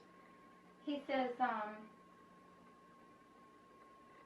he showed the photograph with the damage to the top of the head and the flap of bone sticking out, damage which was not noticed in Dallas except by Drs. Clark and Grossman. Dr. Jones repeatedly said he did not see this at Parkland. He never saw any flap sticking out of the right side nor any damage to the top of the head. Another photograph showed what looks like a V shape cut in the forehead. It is indeed a cut made by a knife, according to Dr. Peters. Peters saw this for the first time in 1988 for the Nova show, and the photo shows pieces of skull bone or scalp reflected back in a photo. The interior is painted red in some photographs that we see, but it's actually yellow. He says perhaps it's some kind of fat that lays right under your hair, your skin. There's a layer under there, I guess. On the interior of the skull. Autopsy photo 3 shows this V-like cut. He said Boswell did not see the so-called entrance wound in a photograph of the back of the head. The HSCA gave Boswell and Humes a choice for an entrance, the top of the head or a tiny speck of something at the bottom near the hairline. They chose the bottom one. Boswell says to the AORB, you can't see it at all. He wouldn't pick either one of the spots offered by the HSCA, but instead he chose the spot about where the Dallas doctors have said there was an exit wound. The black space seemingly intact with hair. This exit wound would be on the back of the head, would it? Like what you saw. A black space seemingly intact with hair and everything looks fine there. The spot previously chosen, which looks like a speck of fat or brain tissue or something, is indeed a hole, shown more clearly in the Rochester photos. A puncture into the head, whether caused by a bullet or some kind of tampering or what is unknown. So he refers to it as tunneling. Also, there is evidence of a puncture right where Humes and Boswell placed an entrance wound. Horn said it's hard to tell as the hair is thick, but there is a suggestion of it, a puncture here with blood spatter all around it. Horn called it confusing and intriguing and a distorted photo. With regard to this photograph, Robert Groden says it has a soft edge matte insertion. Horn did not see evidence of that, but he did say it's extremely strange. The hair is very odd. It's almost as though someone gave JFK a bowl-shaped haircut, put a bowl on his head, and cut a Chinese 1890s style haircut. That's how distorted the picture, and if they're holding the scalp funny, it makes him look like he has an odd haircut. He says, but we do have Boswell saying that all the bone underneath there is gone, and it's his hand shown pulling up the scalp. Now that's what I think. You had some bone, you had the one piece that they brought in, that piece that I have the diagram on there. They probably placed that, now this is This is not during autopsy. This is after midnight, after they've given it over to the funeral director, the attendants there, and Humes and Boswell both helped reconstruct that. That's when they must have done some stretching of tissue, or maybe a flap here that they were able to pull over, but you didn't have any bone under it. No skull under it. But they're representing that as being pre-autopsy, and that's wrong. Yeah. None of that work was done in our presence, see. And as I say, I didn't realize that they had stayed till 5 the next morning until I read this JAMA thing where they were interviewed by that guy, and they said they stayed until 5 working with the men from the Galler Funeral Home in preparing the body and tidying it up. Probably they combed it and got all that blood out and everything there and combed it down with a comb. Those neat pictures that I said I'd never seen anything look like that before. They probably took pictures after they had done that. And that wasn't in part of the first pictures that were taken, see. They almost have to be that way. Right. Do you think it's possible that what we consider evidence of conspiracy is really because Bobby Kennedy did not want those photos for anyone to see them? That the medical evidence that's missing... When they slapped that restriction on them in there for they couldn't come out. Oh, and what I've read back about Bobby Kennedy, how he was involved with that attempts on Castro and all that stuff. And you had the glands, adrenal glands there that they never examined at all, and they claimed, you know, that of course they knew that he had that problem. And I really think Bobby, knowing all this, I'm just supposing here, probably had the feeling, well, this was a boomerang. It came back to, you know, maybe I was the cause of my brother being killed.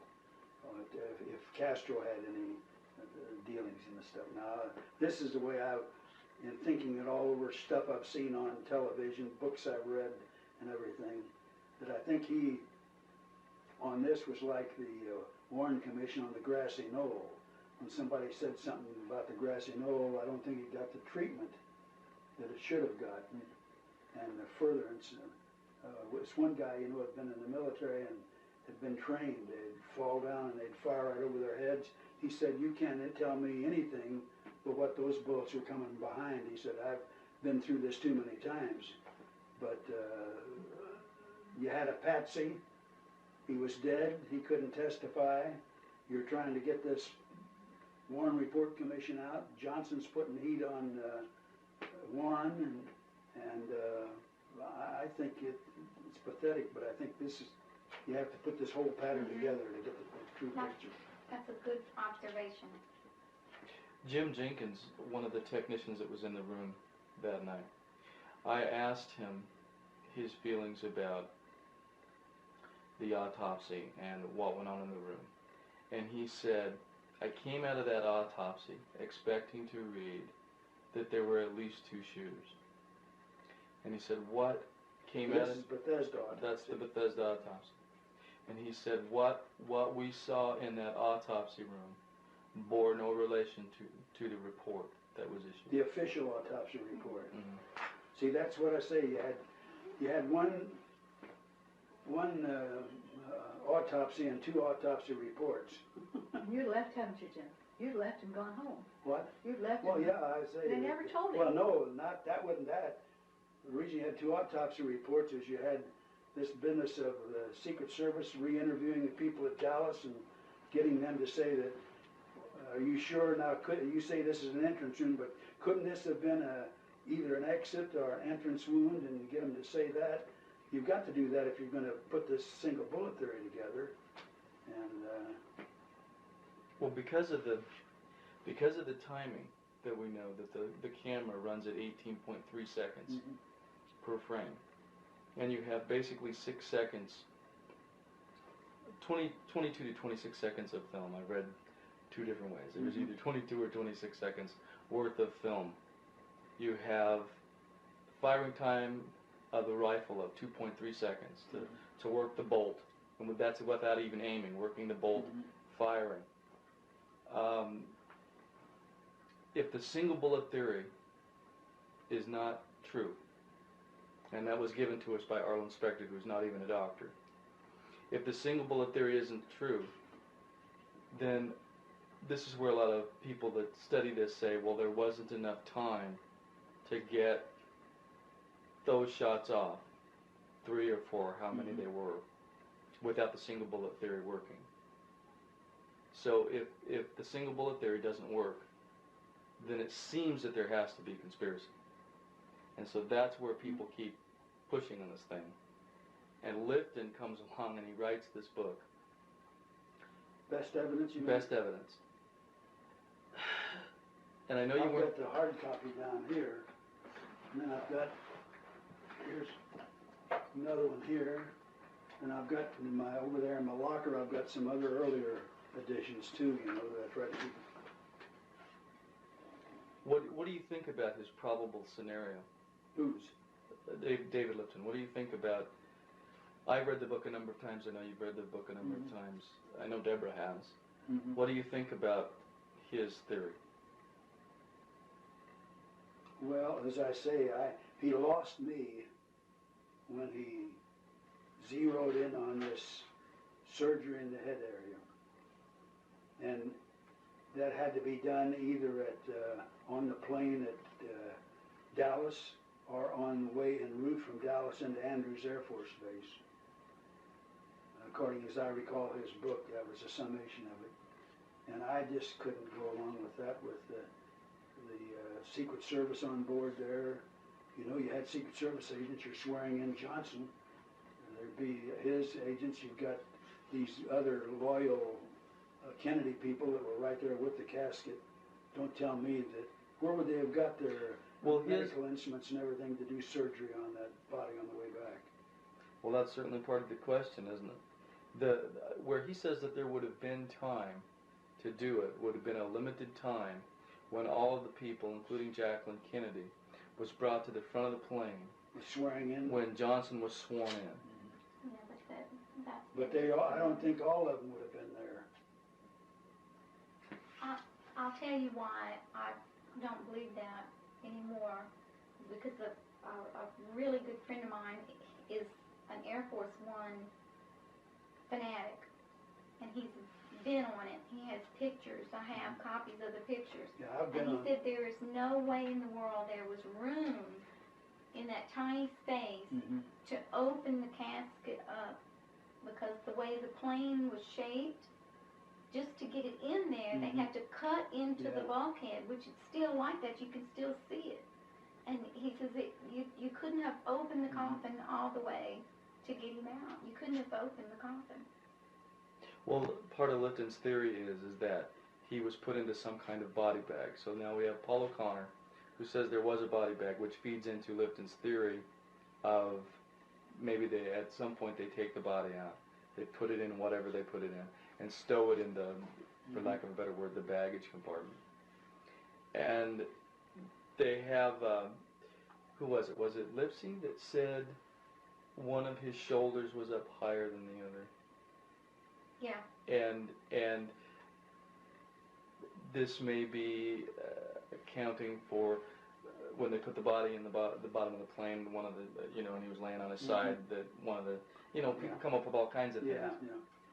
But that's what I try to get to the bottom of, you know, to see. That's why I talk to people that were there, so we can either say, well, it's possible, or no, this is totally not possible, and it's not provable. Yeah. Well, he also thought that then they took the body to Walter Reed Hospital, and that's where they did this so-called surgery, and then they took the body to where? Walter Reed. I think that's where he ties the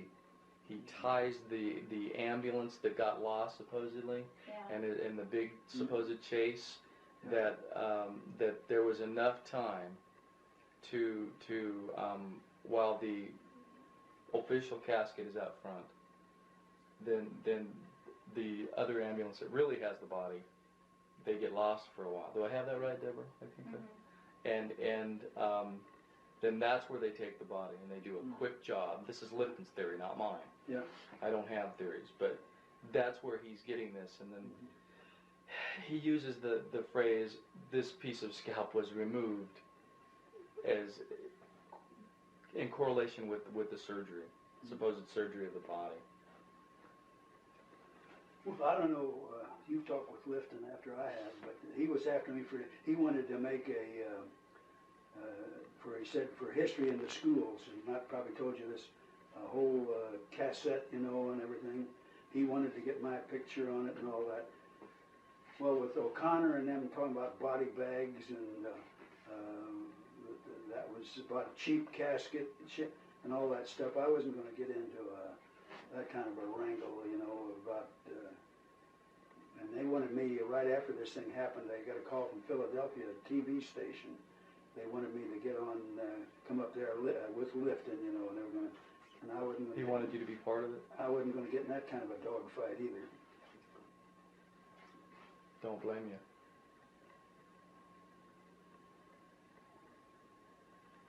But I tried, he called me several times.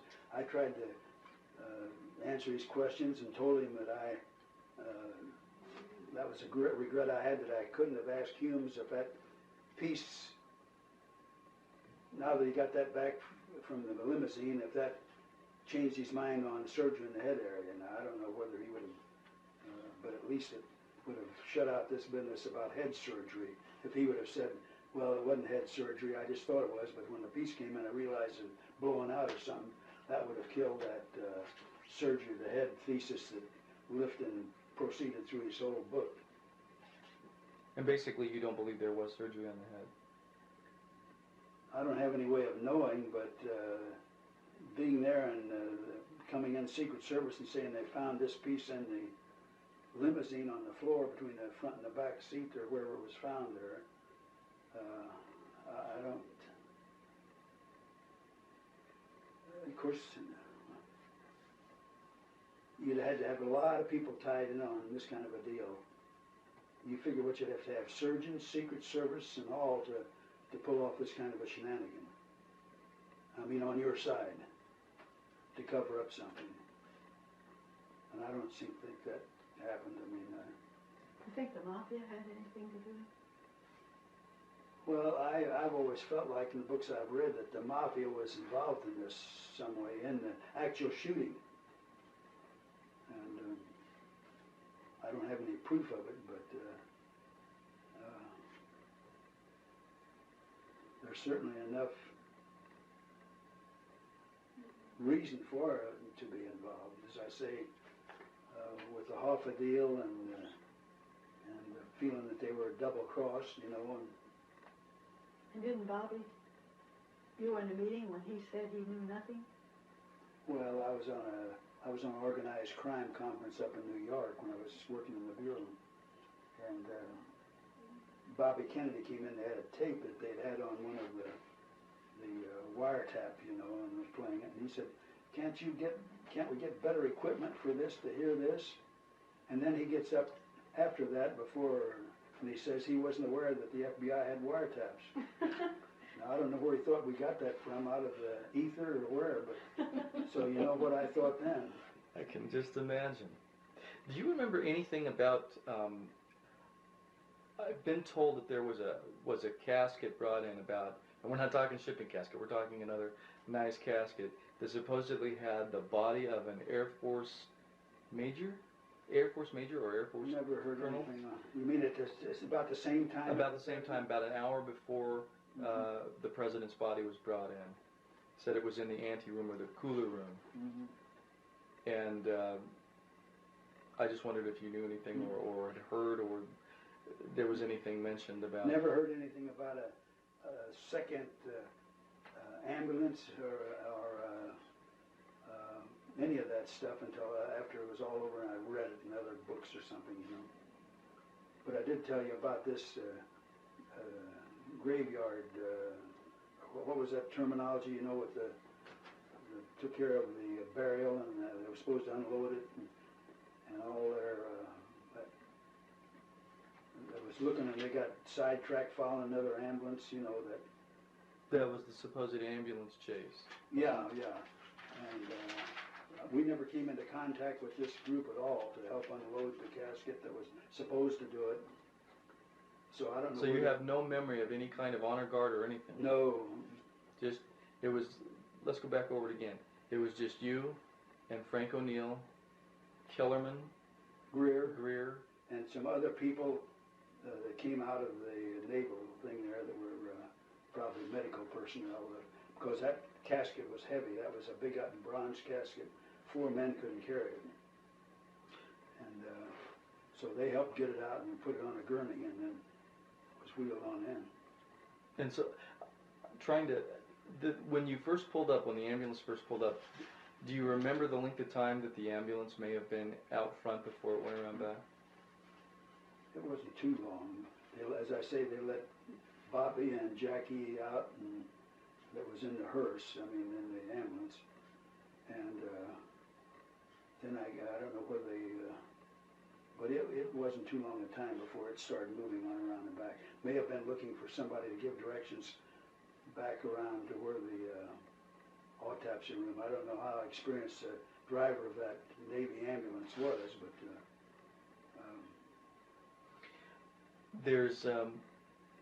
there's been some talk, mostly by David Lipton, that the reason that, now this is his explanation for this, I don't know where he gets this, but he said that the reason that you were sent back to go to the White House for the second interview was that they were basically, in your eyes, suspects. they were what? Suspects in this, and that you were No. questioning for that reason. We never, the only way we knew we were to do that is that was evidently the Bureau headquarters called over to Baltimore and said, have the agents that conducted these interviews and was there at the autopsy that night, go back and do formal interviews with these fellows. When I got used to getting the description of everybody on that, and I got it on Bill Greer. Frank didn't get it on Kellerman. They even said, did I think Greer was a suspect because I'd included these description, age, birth, place of birth, and all that stuff there. Well, Greer is sort of a common name, so later on you could have another Bill Greer, but you could compare this description and it pretty well limits who Bill Greer was. So, but we never had any sense at all in that when we went over there for those interviews. We had talked to them just off the cuff and getting their remarks at the autopsy that night. They wanted a complete interview done, and that's why we were sent back over there to the White House. I guess you got that book of the guy over there, Crenshaw's book. Conspiracy of Silence? Yeah, I've got that here too. What did you think about that? Well, I didn't know what to think about it. I don't know how closely wired he was over there. Evidently, he was. They got some of the top brass to say he was present there at the autopsy. Yeah. Well, it's in the Warren Commission that he was in there too. But you know, I talked to Dr. Jones, who was one of the doctors who said he didn't remember him being in there. And I was, because I've met Dr. Now, Crenshaw. this was at Bethesda or? Jones was at Parkland. Parkland. Yeah, and he said, you just can't imagine how small this room was and how many people were jammed in there. Trauma room, yeah. Yeah. Number one, the president. And he says, you know, you just didn't see everybody. You didn't notice everybody. No. He said, I didn't mean it personally against him when I said, I didn't mean he definitely wasn't in there. He said, I just didn't see him in there. But the media took it as, you know, they were saying he was never in there. Yeah. You know, you know who, the one who was here, he came to talk to you. He was a doctor there. He was a doctor there at the time. He wanted to talk with me because... He was there when it happened. Which one was it? What's his name? Oh, I don't even remember his name. It's the daughter of Byron. What was his name, huh? Byron's daughter. There's Jones, Peters, No, McCullen. He's since retired, hasn't he? Yeah. There were... And he was in there. Well, I don't think he was right in the autopsy room. No, but he was there when they brought him in. And he talked with some of the doctors that were there, you know. And what was his name? I tell you, I got it on one of those pictures. What did his wife's name? What did he say? Yeah, tell us what Well, what was it I asked him the main thing? Oh, I know what I said. I said, my main concern is, I said, what was the first impression of this neck wound over there? Was it an entrance wound or an exit wound? you asked him that? Yeah, I asked him that. And Let's see if I can find he it. said that it was Please. more or less considered an entrance wound. Now, I don't know where he got that. He could have got it from nurses or where he got it, but I said, well, I always wondered if because they changed it around and made it an exit wound with a single bullet there, you know. And I'm sorry, did I miss it? What did he give an opinion? He just said that it was, his recollection was that it was considered an entrance wound. I say I don't know where he got it from, the nurses, doctors he talked with, or who were there.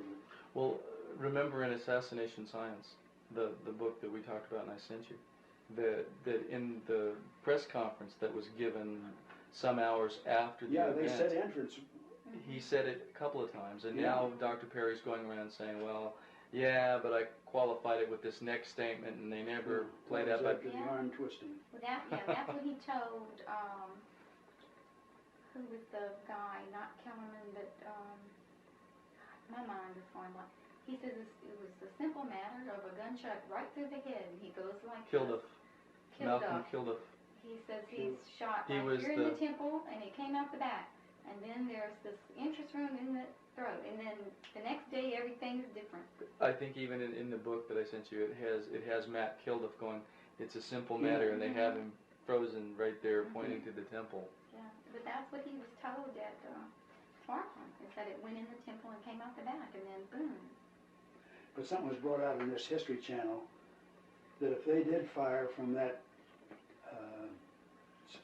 drainage sewer there, that had the cap on it, you know, a man could stand and he could walk in there because it was a big drainage and a concrete, I guess, thing out there.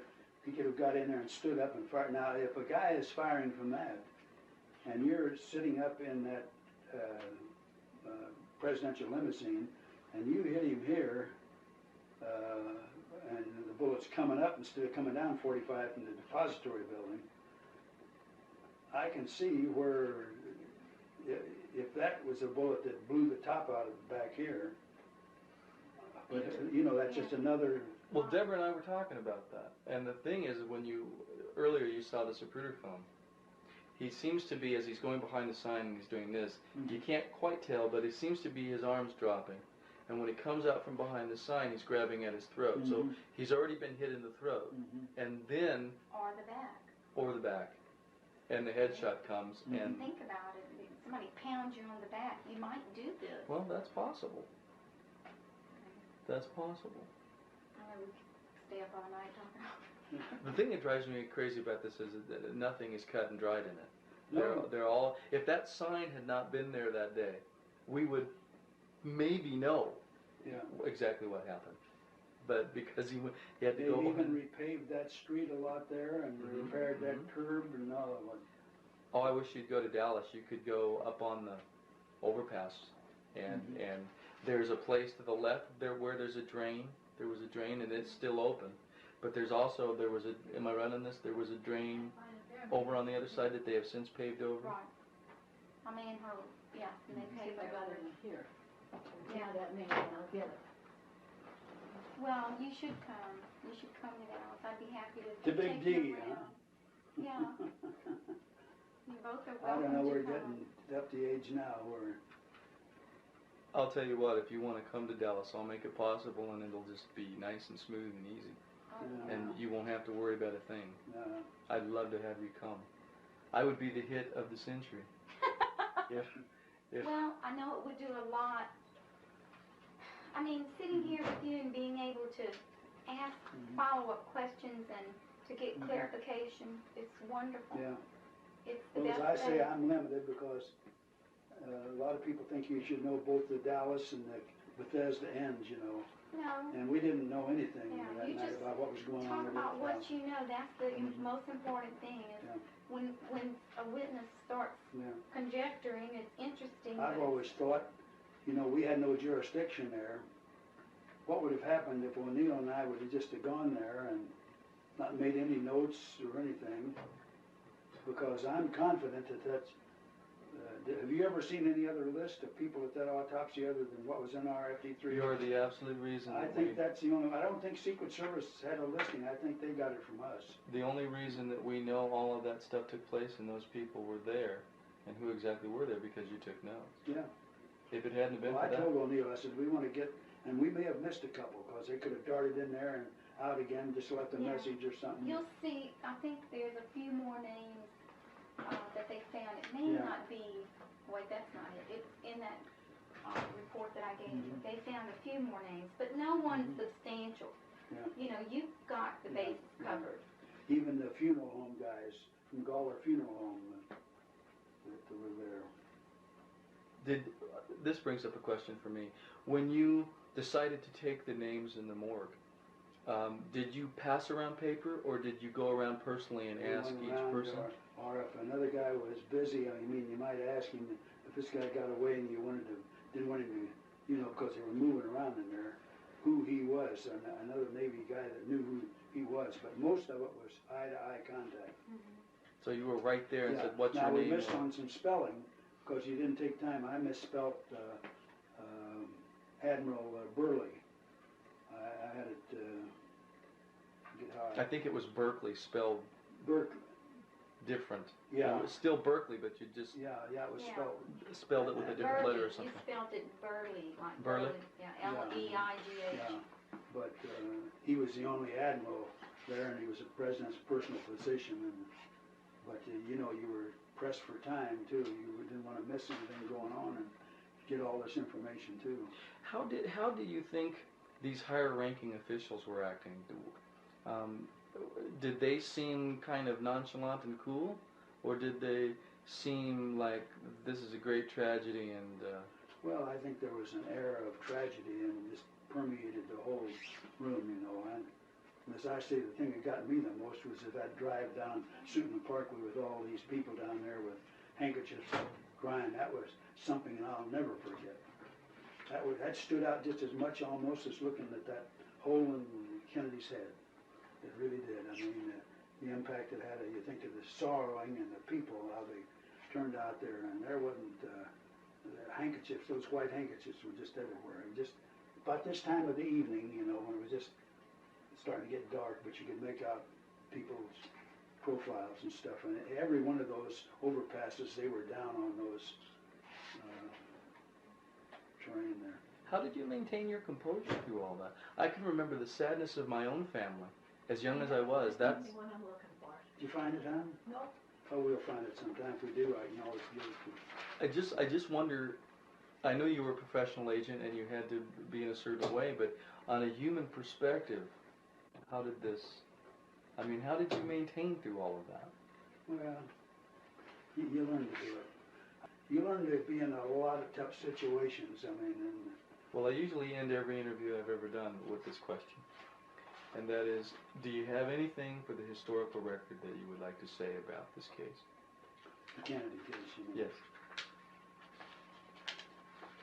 The only thing I would like to say is that it got off on the wrong foot right there at Parkland.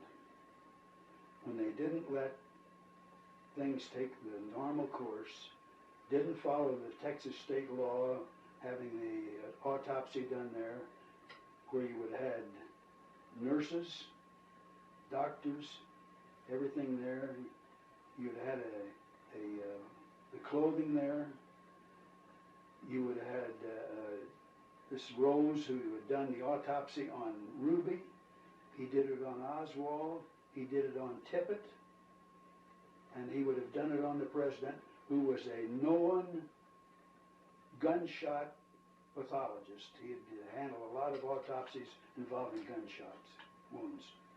And you wouldn't have had all this turmoil and everything that resulted from that. Now that's, if you want my analysis right from the start, that's where it got off on the wrong foot. Some people would say it got off on the wrong foot like that on purpose. and that they had to get the body out But where they could control what But happened. Bobby Kennedy was the one that as I understand it, gave the Secret Service order, we're going to do it back here. So Kellerman had the Attorney General, the #1 law enforcement officer in the United States, telling him, giving him an order, and he's going to follow it out.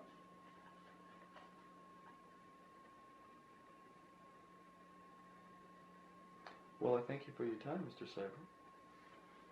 You're welcome. I enjoyed it. But to give me a refresher too, and I'll go over a lot of this stuff you've given me that I don't have, Deb, but appreciate it. Well, And well, listen, thanks for those books. I really Oh, enjoyed it was my pleasure.